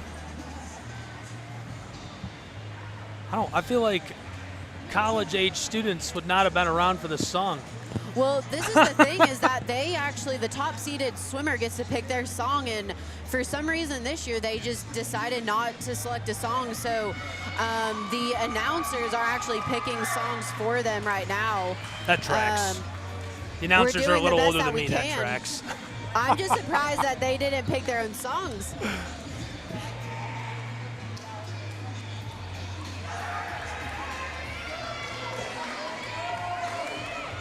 This will be another close race between lane 4 and lane 5.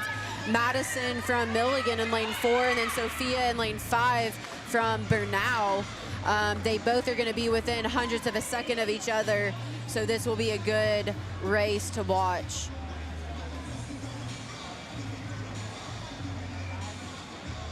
Definitely excited for this heat. Another one that's guaranteed to come down to the wire. Heat 2 of the final in the 50-yard freestyle. Lane 1 is Aguirre, a senior from Milligan. Lane 2, a freshman, a Golden Tiger, Binns. 3 is Poisson, sophomore for the Bulldogs of Union. Akbari with that impressive preliminary time, 24.5 seconds. She's in lane 4, the sophomore from Milligan. In 5, it's Bell, a freshman for the Golden Tigers. 6 is Mahan out of Milligan, a senior, a freshman for Milligan. Paul's in 7, and Bellocchio, a freshman for the Golden Tigers, in lane 8. In lane 6 from Milligan, Liz Mayhem. Still introducing In lane 3 from the competitors over the public address system, Dr. Taryn Christensen. In lane 5 from Bernal, Sophie Bell. And in lane 4, So you're calling it lane 4, lane 5. Lane 4 and lane 5 are definitely going to be close. They're going to be within hundredths of a second of each other, so it will definitely be interesting to who can get back on that wall first.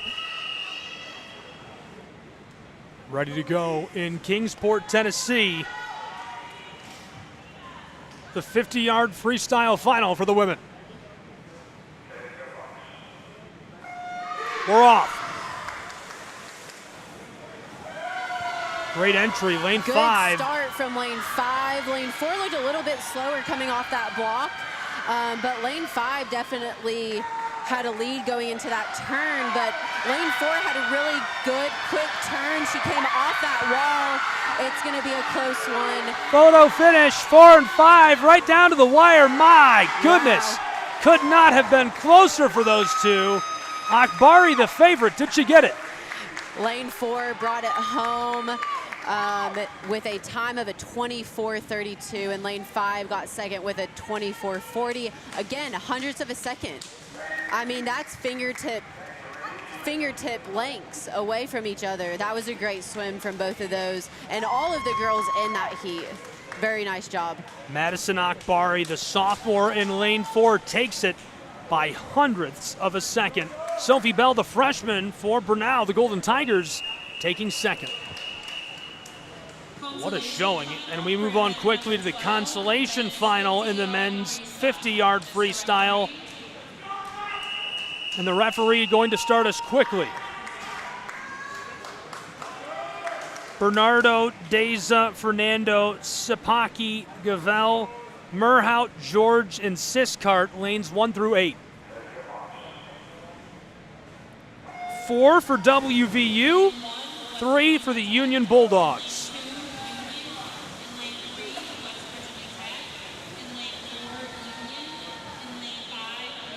Running furiously, it's down to 2 and 3 for the moment. Now a come from behind for lane 4.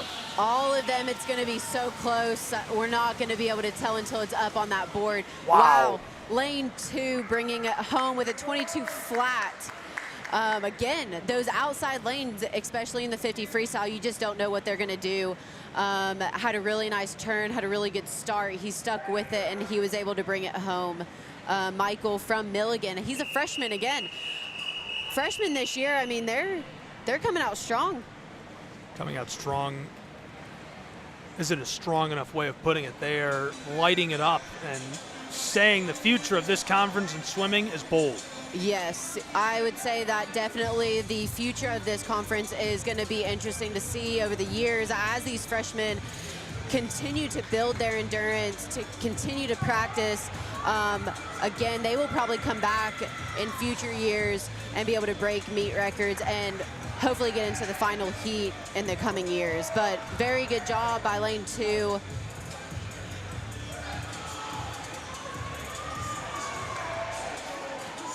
Mateo Deza, the freshman out of Union. Yep, very nice job.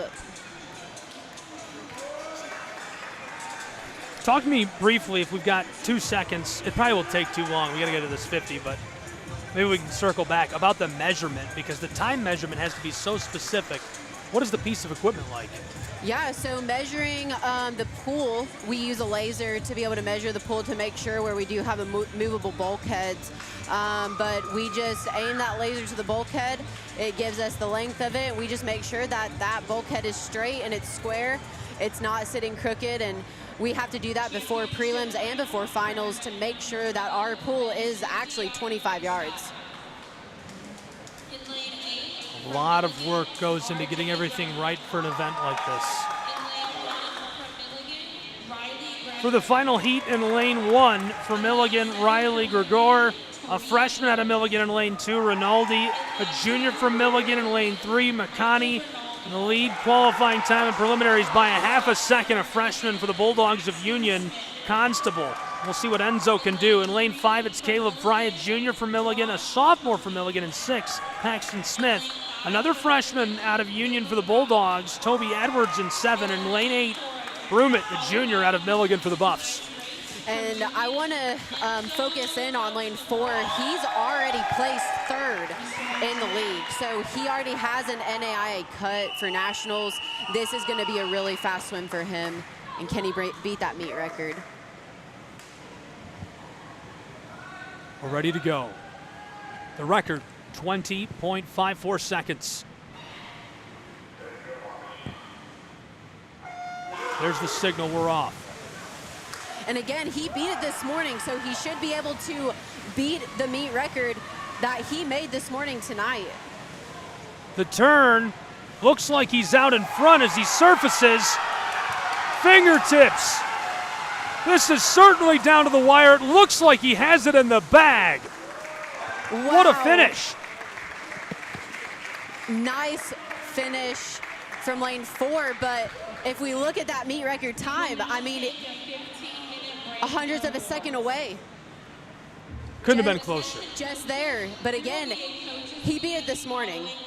We got to give him props for that, you know, and that was a great swim. He already has an NAIA record, so he will be going to nationals. He's placed 3rd in the league right now. I mean, he is a fast swimmer, and for him to be a freshman, again, he has another 3 years to build on that. Enzo Constable, your victor in the men's 50-yard freestyle, with a time that wasn't as fast as his prelim. His prelim would have been a meet record for the Appalachian Athletic Conference. Really impressive stuff. Any quick thoughts, Madison, before we go to break? We just saw some really incredible performances. Yeah, I think they definitely have set the tone for this weekend. I mean, it's going to be some really great fast swims, multiple meet records broken, multiple times have been dropped, maybe possibly personal best times, but what they are doing in this pool tonight is really setting the record for what's to come on Friday and on Saturday. So I'm interested to see if we can continue this, to continue the good swims here, and I'm excited for what we have coming up soon. I am as well. Lots of good action yet to come after the break tonight. tomorrow and Saturday when we return the women 800 freestyle relay and the men's 800 freestyle relay. Those are going to be fun. They're going to be fun. The relays always are one of the best parts about a swim meet, especially championship meet, because they can make or break points for that team, because for relays you're getting double points for your team. So we're doubling the amount of points for every single team that comes in first, second, third, fourth, and so on.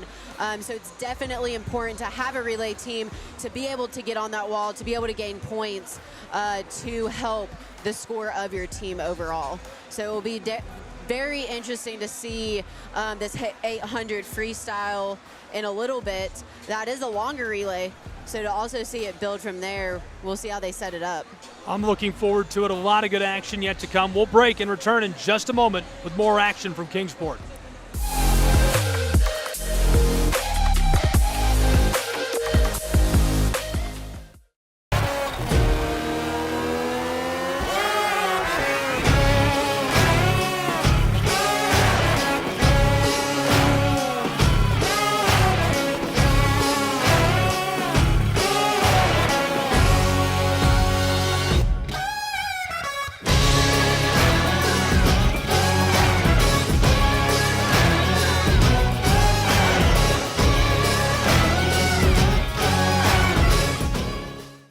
The Southeast Sports Network is now on Amazon Fire TV. Now you can download the SESN app and watch on any Amazon-enabled device, such as your Fire Stick. The easiest way to download the app is to go to our website, find the Watch SESN tab, and click Fire TV app. Then just select your device from the list. That's it. Free and easy. Enjoy watching the Southeast Sports Network on your Fire TV, Fire Stick, or Fire Tablet with just a few clicks. When it comes to making plans, you are the best. What about those barbecues you plan in detail for your family? Or your daughter's first costume party? It was out of this world. The same way you plan each detail for those moments, start planning to protect you and your loved ones from a natural disaster. Sign up for local weather and emergency alerts. Prepare an emergency kit and make a family communications plan. Protecting your family is the best plan you can make. A truck is a tool, but a ram is life. Yeah, it's the wipe the sweat off your brow sort of life. But it's also the let's load up the ATV's life. The my kids play way too many sports life. The let's find a secret spot to fish life. That looks nice. Innovations, comforts, and powertrains built to power all the lives you live. Ram. At the Salvation Army, a shelter isn't just a place to rest. It's a chance to shed layers, let loose, and finally let it go. With your gift, a warm bed is just the beginning. It's the first night of a new day. When our homeless neighbors feel safe enough to close their eyes, they can see the way forward.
The rhythmic sound of more than 500 cascading waterfalls. The endless echo of more than 10,000 caves. The serene silence of 1,000 miles of wilderness trails. The next time someone tells you to get lost, consider it an opportunity. Your vacation is now playing in Tennessee. Want to watch your favorite Southeast teams in action? We've got you covered. Stream live games and highlights on YouTube, Twitch, Amazon Fire TV, Stream TV, and more. For all the details, visit our How to Watch page at sesnsports.com. It's your one-stop guide to catching every play, every time, wherever you are. The Southeast Sports Network, bringing the game to you anytime, anywhere.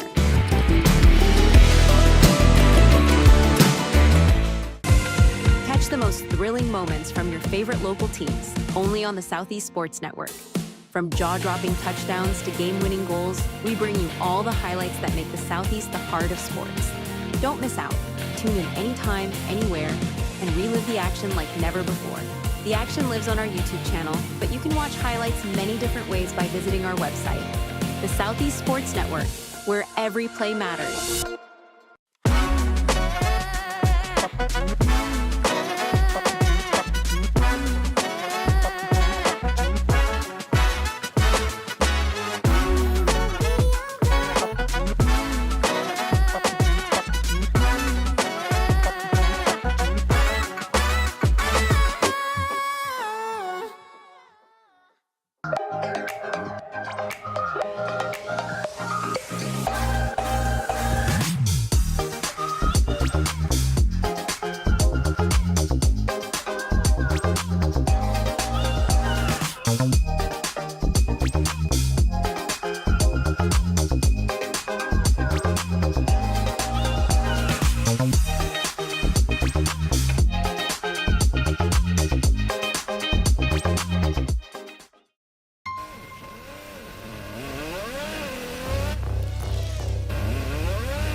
The story of the United States has been written for centuries. Penned by millions of authors, written in every language, from every perspective. With every chapter as unique as our people and our land. Our story is one made up of many. Find yours in the USA.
in Kingsport and about to get back underway with more action in just a few moments in the 2025 Appalachian Athletic Conference Swimming and Diving Championships. Now, momentarily, I've lost Madison Gump. I'm Gabriel Fry. Glad you're with us for what's been really, really good action already, and we're just on day one. Excited to bring you more. We're going to have more in just a few moments as we continue our coverage. But for now, some awards being doled out alongside the pool and everybody getting in the quick photo op. We'll break and return with more in just a second on the Southeast Sports Network.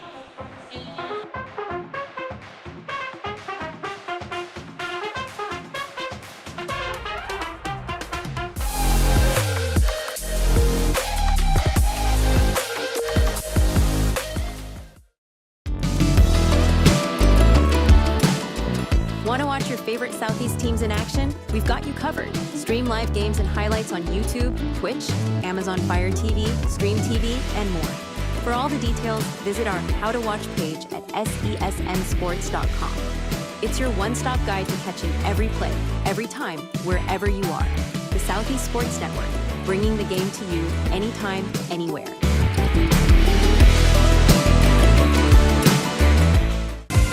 Catch the most thrilling moments from your favorite local teams, only on the Southeast Sports Network. From jaw-dropping touchdowns to game-winning goals, we bring you all the highlights that make the Southeast the heart of sports. Don't miss out. Tune in anytime, anywhere, and relive the action like never before. The action lives on our YouTube channel, but you can watch highlights many different ways by visiting our website. The Southeast Sports Network, where every play matters.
The story of the United States has been written for centuries.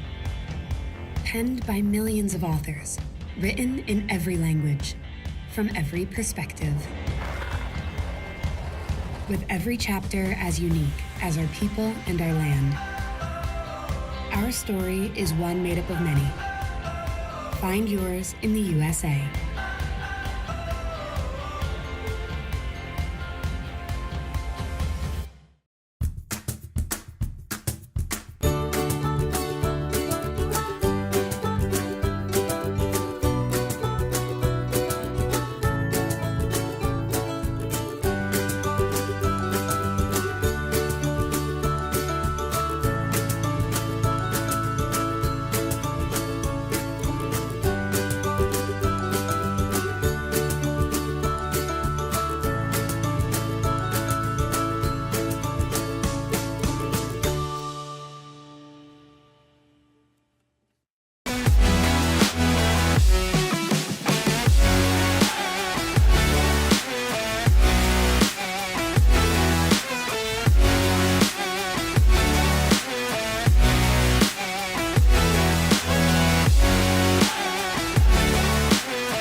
rhythmic sound of more than 500 cascading waterfalls, the endless echo of more than 10,000 caves, the serene silence of 1,000 miles of wilderness trails. The next time someone tells you to get lost, consider it an opportunity. Your vacation is now playing in Tennessee.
At the Salvation Army, a shelter isn't just a place to rest. It's a chance to shed layers, let loose, and finally let it go. With your gift, a warm bed is just the beginning. It's the first night of a new day. When our homeless neighbors feel safe enough to close their eyes, they can see the way forward.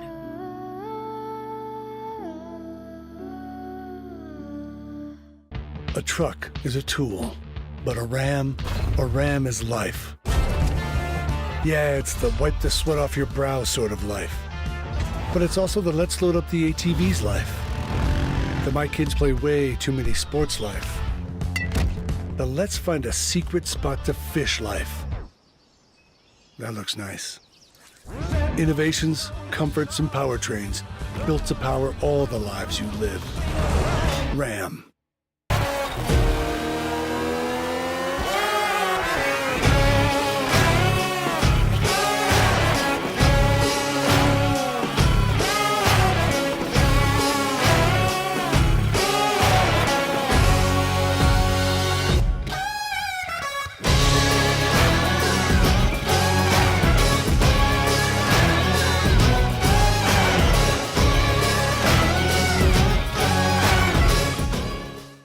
The Southeast Sports Network is now on Amazon Fire TV.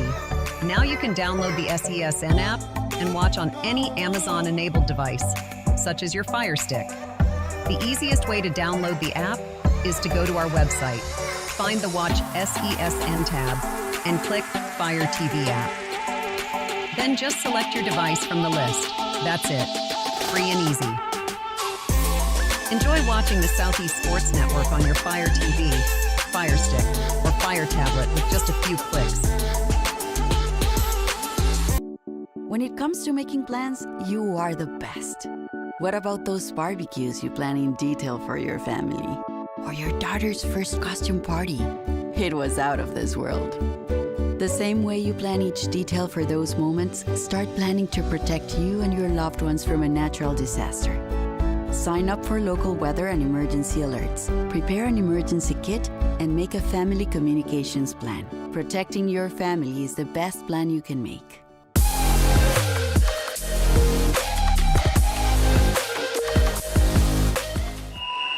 Back, and we're about to get started with our next heat from Kingsport, Tennessee. It's the 2025 Appalachian Athletic Conference Swimming and Diving Championships. Gabriel Schrei, Madison Gump, and Coach Bill Pop along with us.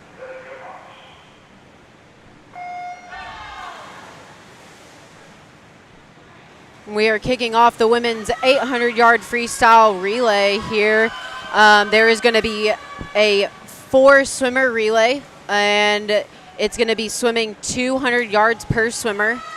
So again, 200 yards is a mid-distance. They have to have some endurance, and then they also have to be able to sprint for 8 lengths of a 25-yard pool. It looks like Union is in lane 4. We got Milligan in lane 5, Columbia in lane 6, and then Brenau in lane 3. It looks like Union right now is seated at a 7:42.07, and that's actually currently a broken meet record. So we'll see if they can do that again tonight and see if they can. Every event we're like, it's going to be a broken record. I know. It's going to be a broken record. Yeah, we're just going to get a new No record doubt. sheet next year. No doubt. How many is it? 4? Is it 4 records so far? I believe Sounds it's right. You think 3? We're doing the math. We're already 70 seconds into this 800-meter relay. Looking very strong. I believe it's either 3 or 4 broken meet records so far. And just the little of the swims that we've had, I mean, that's awesome. That's over half of the swims. Union definitely pulling out there. She's going to bring it home on a good lead. We'll see if leg number 2 can keep up that lead or extend that lead out for her.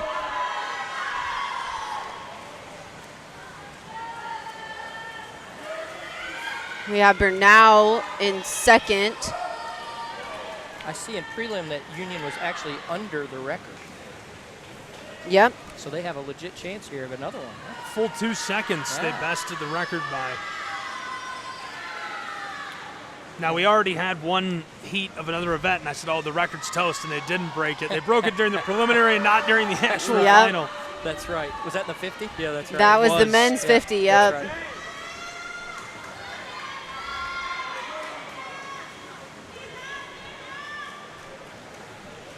What a fun day. I've had so much fun hanging around the pool deck, just talking to different student athletes, coaches. It's so much fun to be here.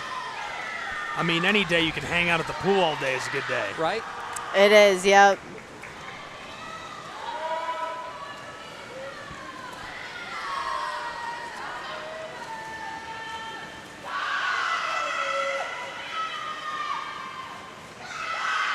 Still just slowly building on that lead. One fingertip at a time, it feels like. It looks like lane 3 and 4, though, are going to stay pretty close with about half a body length from each other. So they might be racing for the duration of this 800 relay.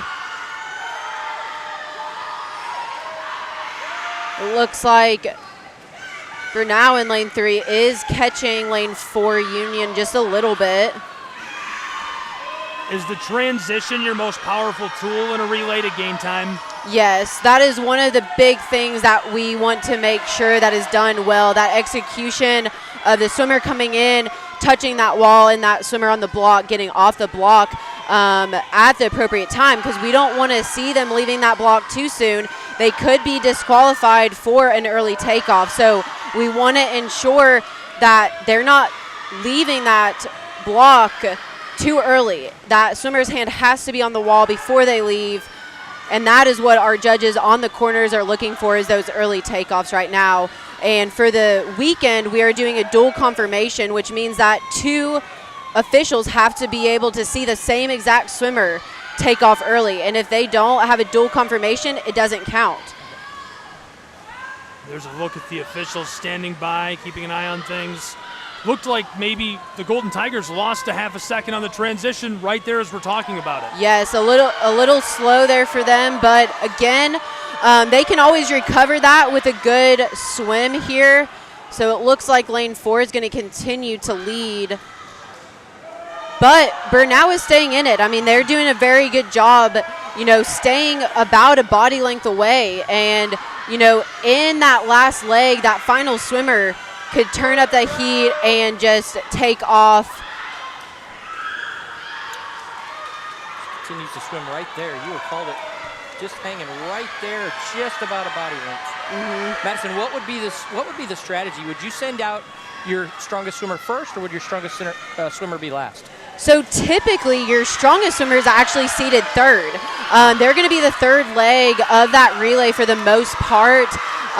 You want to make sure, though, that your swimmer that has a really good dive and a good start is going to be first. That way they have a good reaction time off the block. But for the rest of your swimmers, your fastest seated swimmer for a 200 freestyle is probably going to be in third for a third leg, and then bringing it home with probably your second fastest going last, and then following up with that second swimmer.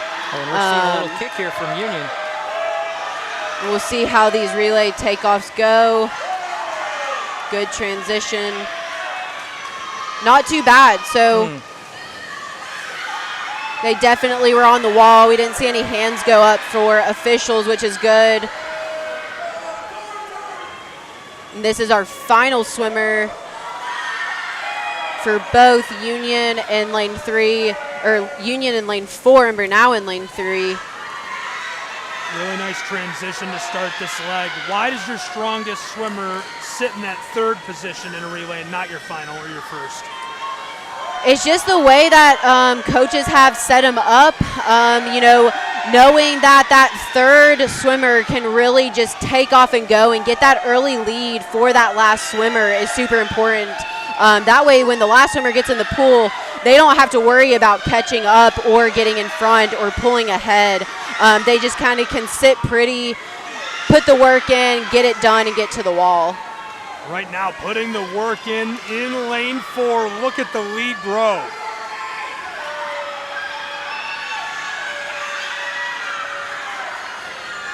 Seven minutes on the clock in Kingsport, Tennessee. 7:44 the record.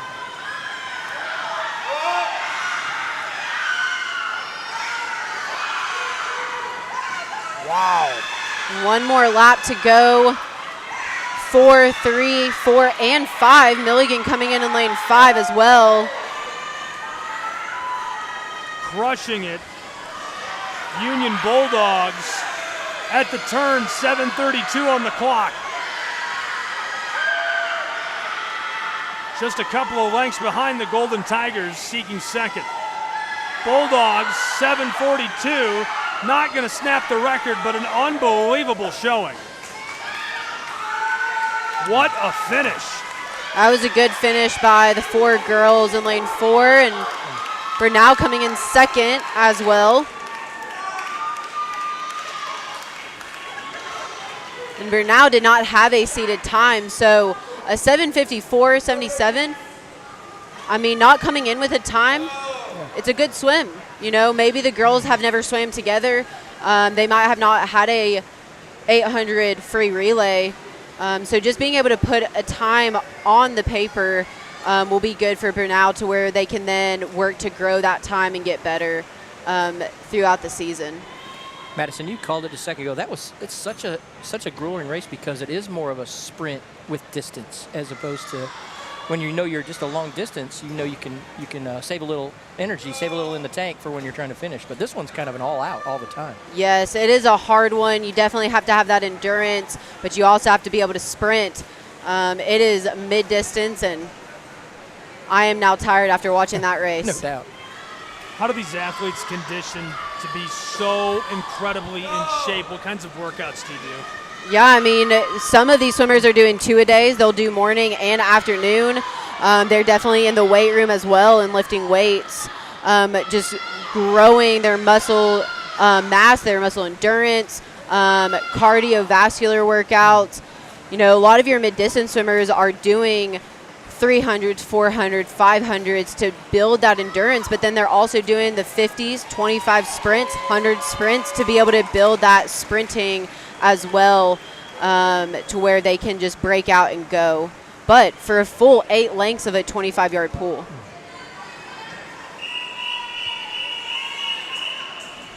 Nine and a half minutes, an impressive showing in the women's 800-yard freestyle relay. And the final event promises to be a barn burner. It's the men's 800-yard freestyle relay. And the times were pretty close qualifying, 6:48, 7 minutes flat. That could make for an interesting finale. It definitely can. And Milligan will be in lane 4 with a 6:48.95. That is already a broken meet record. Can they hold that? We will have to wait and see what that looks like again for these men coming in for the 800-yard freestyle relay. Gabriel Schrei, Madison Gump, Coach Bill Pop, glad you're with us. We're really enjoying the action as these guys make their way out for our final event of Thursday. So much left to come. Why is everybody coming back tomorrow? Tell me what to expect. Yeah, so tomorrow we have some really good swims coming up.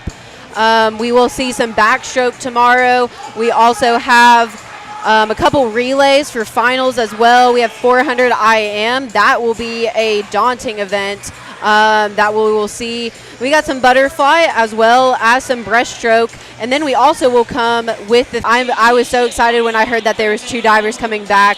Diving is always interesting to watch, and just being able to see it in our facility is just really, really cool. It brings a uniqueness to this type of competition.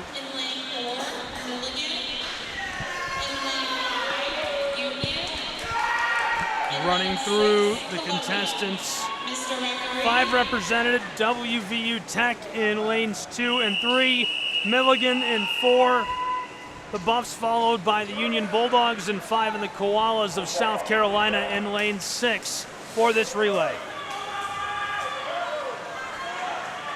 The swimmers right now are just so focused in that they didn't even hear the referee blow the whistle to get up on the block. That's how focused they are, though, before even getting on that block. You can feel the tension in the air. We're off. Madison, I imagine they want to get out quick here, right? Somebody wants to be fast, right? Yes, definitely. We got off that block fast, and we definitely want to make it known to the other swimmers, hey, I'm here to race. I'm here to put the work in, and you're going to have to keep up with me if you want that first place spot. So far, Milligan proving they're the team to beat in this 800 relay, but closely followed by the Dogs. And throughout this weekend, I think we will continue to see that with Milligan and Union, again, putting swimmers head-to-head with each other and seeing what they can do. Both teams have really great swimmers. They have a lot of great freshmen and young swimmers as well that are going to develop throughout the next 3 years that they are on those teams. So it will definitely be interesting to see the rest of the swims this weekend. An interesting side note to this race, look at West Virginia Tech in lanes 2 and 3 battling each other over there. Yep. That's really interesting. I mean, with them, you know that they're practicing together. You know that they are over there knowing how each other swim. So that will be a definitely interesting race to see who can pull through. Will it be their A team that's going to be in lane 3 or their B team that's going to be in lane 2? Absolutely.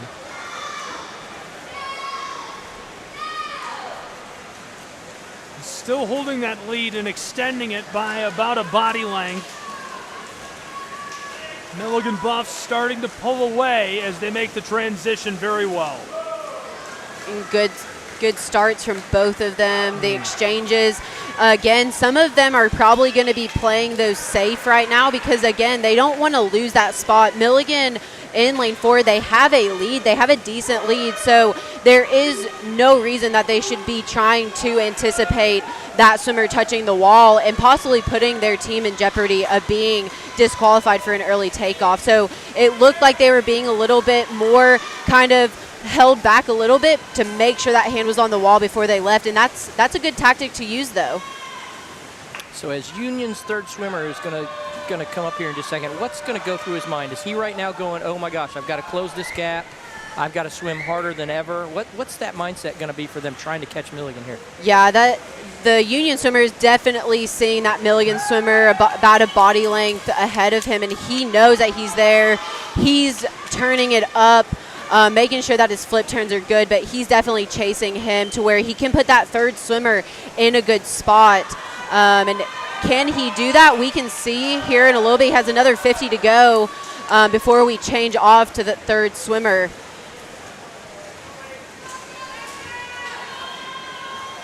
And again, West Virginia Tech still in lane 2 and 3, still hand in hand with each other. I mean, they're going to stay together probably, and that one will definitely be fingertip length on who will win for that third place finish. A lot of action unfolding between the Buffs and the Bulldogs all day long, and it continues in this 800 meter as we get a good transition from the first and the second. 3.5 minutes gone.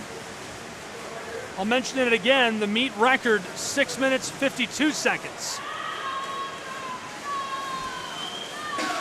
Lane 3 is going to pull out ahead. Lane 2 had a little bit of a slower, higher takeoff there, so they got really high in the air. Not as far as they probably wanted to, but lane 3 will definitely pull out a little bit. We'll see if they can hold that or not.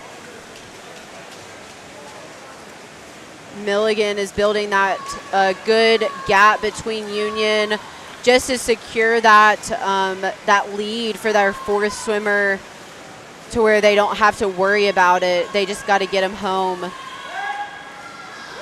does feel like the gap continues to widen 6 inches at a time. Madison, is there a tell when a swimmer starts feeling the lactic acid build up and their muscles get tired? Is it extra breathing? Is it something like that you can see? Yeah, so it can be a couple different things. You know, more breathing, and definitely on a 200. You know, our longer distance 500, 16. You know, that fatigue and that lactic acid build up in them. They are going to start breathing more. They need more air. It could also look at they're kicking less. You know, if that lactic acid is building up in their legs and that fatigue is hitting their legs, they could do less kicking, so we won't see that water splashing behind them. And then also their arm lengths, you know, they won't have as good of pulls. Really long arms might turn to a little bit shorter, choppy arm pulls as well. A little bit of a worry with that lane 5. I don't know. I don't think he took off too early, but that was a close one for Union. I didn't see any hand raises as of yet for lane 5.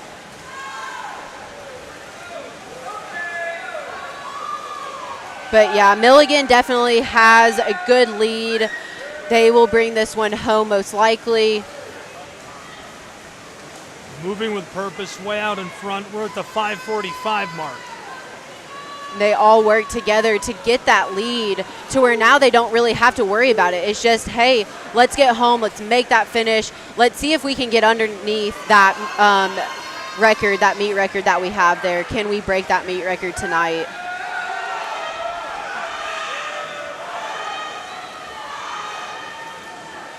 Union Bulldogs gain some distance in the middle of the pool.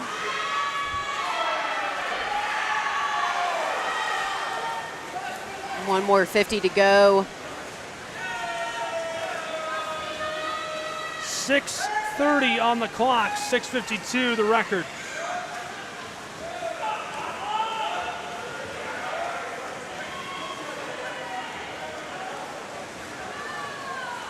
Unreal. What a performance in the 800 by the Buffs. That's incredible. And they're definitely going to get it under there it is. Yep. that meet record.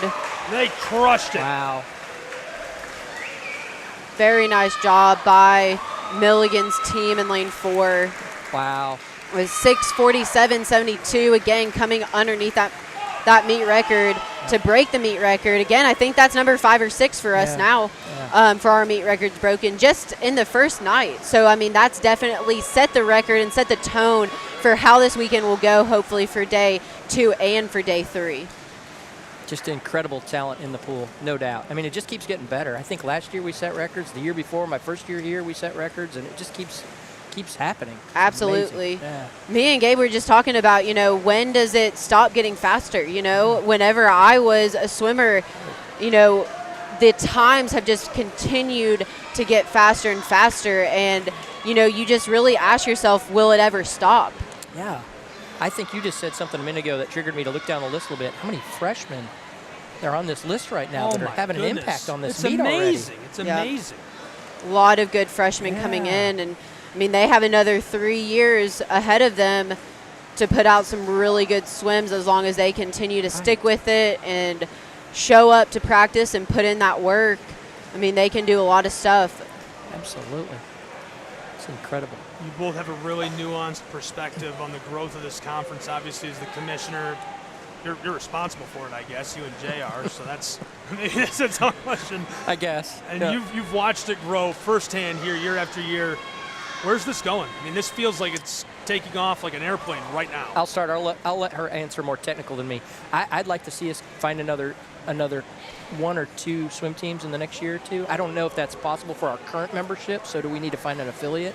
Because I'd like this to get even more competitive, right? Right. That'd be for swimming in particular. That would be one of the goals that I would have. And I would agree with you for sure. Is just building the conference. Can you get another team or 2 teams in here to make it more competitive? Can you put somebody up against Milligan that has a roster of over 50 swimmers? Can you can Union give them a run for their money? What does that look like for the future of this conference? And it's definitely grown over the years, the last couple years that I've been here, and just continuing to see this conference grow. It makes me super happy to see the swimmers coming back every year. That's right. Even with diving, having diving back is just awesome, and I hope that we can continue to have diving as a sport and as something that we offer here at this championship meet. Agreed completely. Yeah. What a great first day. I'm going to sign off with you guys. And I hope I come back over tomorrow and hang out with you guys again. Go hang some more medals here and finish up the night. Thank you guys again for what you're doing. Coach, thanks for coming. Anytime. Absolutely. Yep. Love having you. Coach Bill Popp making his exit stage right, leaving Madison and I. Madison, come behind me. I'm Gabriel Schrei. Glad you're with us. We're going to wrap up our coverage. Madison, as we send them on their way, I know we already talked about what to expect tomorrow. What are your closing thoughts on an unbelievable day one? That was amazing. Yes, definitely some really great swims today. We had several meet records broken here at the Aquatic Center. We're really happy to see the swimmers coming in and just setting that tone for the next day 2 and day 3. So I think that we have a lot of potential in the pool this year. I'm excited to see what's to come. Again, tomorrow we have butterfly, we have backstroke, we have breaststroke, and we also have 400 IM, so we have some distance event as well tomorrow. And then finishing up on Saturday, we will have some longer mid-distance butterfly, some backstroke, breaststroke, and then bringing it home with our 1650, which is a daunting event in itself. And I'm excited to see where this kind of goes from here. I am too. Really good day of coverage. Thanks for being with me. You're the GOAT. I cannot believe your knowledge forward, backward, sideways, up, down of this sport and its intricacies. It's very impressive. Well, thank you for having me, and I'll be here tomorrow. Looking forward to tomorrow. For the Southeast Sports Network and everyone in Kingsport, I'm Gabriel Schrei signing off from day 1 of the AAC Swimming and Diving Championships for 2025. Today's broadcast will be archived and available inside of the Apper platform where you viewed it for replay. This has been a presentation of Schrei Media and the Southeast Sports Network.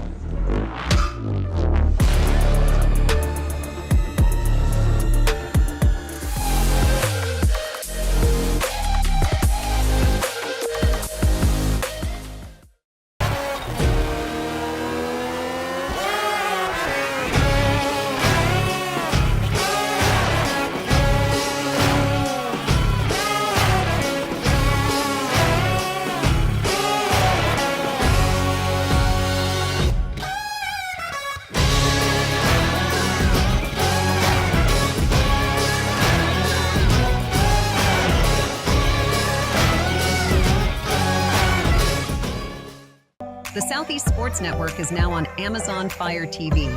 Now you can download the SESN app and watch on any Amazon-enabled device, such as your Fire Stick. The easiest way to download the app is to go to our website, find the Watch SESN tab, and click Fire TV app. Then just select your device from the list. That's it. Free and easy. Enjoy watching the Southeast Sports Network on your Fire TV, Fire Stick, or Fire tablet with just a few clicks. When it comes to making plans, you are the best. What about those barbecues you plan in detail for your family? Or your daughter's first costume party? It was out of this world. The same way you plan each detail for those moments, start planning to protect you and your loved ones from a natural disaster. Sign up for local weather and emergency alerts. Prepare an emergency kit and make a family communications plan. Protecting your family is the best plan you can make. A truck is a tool, but a ram is life. Yeah, it's the wipe the sweat off your brow sort of life. But it's also the let's load up the ATV's life. The my kids play way too many sports life. The let's find a secret spot to fish life. That looks nice. Innovations, comforts, and powertrains built to power all the lives you live. Ram. At the Salvation Army, a shelter isn't just a place to rest. It's a chance to shed layers, let loose, and finally let it go. With your gift, a warm bed is just the beginning. It's the first night of a new day. When our homeless neighbors feel safe enough to close their eyes, they can see the way forward.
The rhythmic sound of more than 500 cascading waterfalls. The endless echo of more than 10,000 caves. The serene silence of 1,000 miles of wilderness trails. The next time someone tells you to get lost, consider it an opportunity. Your vacation is now playing in Tennessee. Want to watch your favorite Southeast teams in action? We've got you covered. Stream live games and highlights on YouTube, Twitch, Amazon Fire TV, Stream TV, and more. For all the details, visit our How to Watch page at SESNsports.com. It's your one-stop guide to catching every play, every time, wherever you are. The Southeast Sports Network, bringing the game to you anytime, anywhere.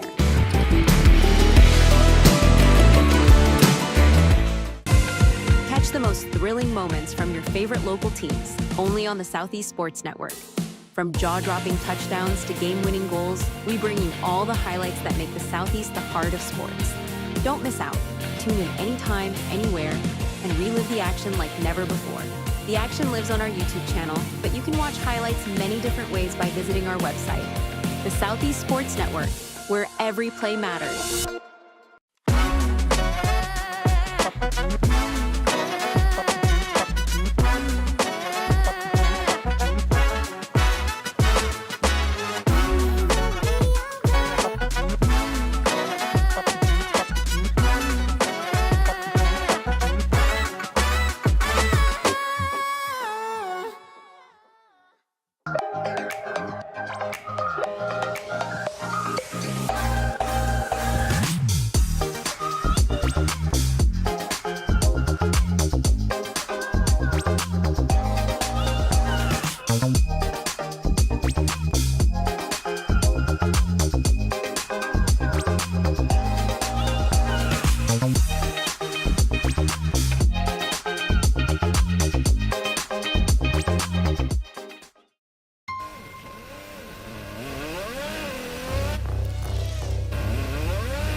The story of the United States has been written for centuries. Penned by millions of authors, written in every language, from every perspective. With every chapter as unique as our people and our land. Our story is one made up of many. Find yours in the USA.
Hello, and thank you for joining us for today's broadcast.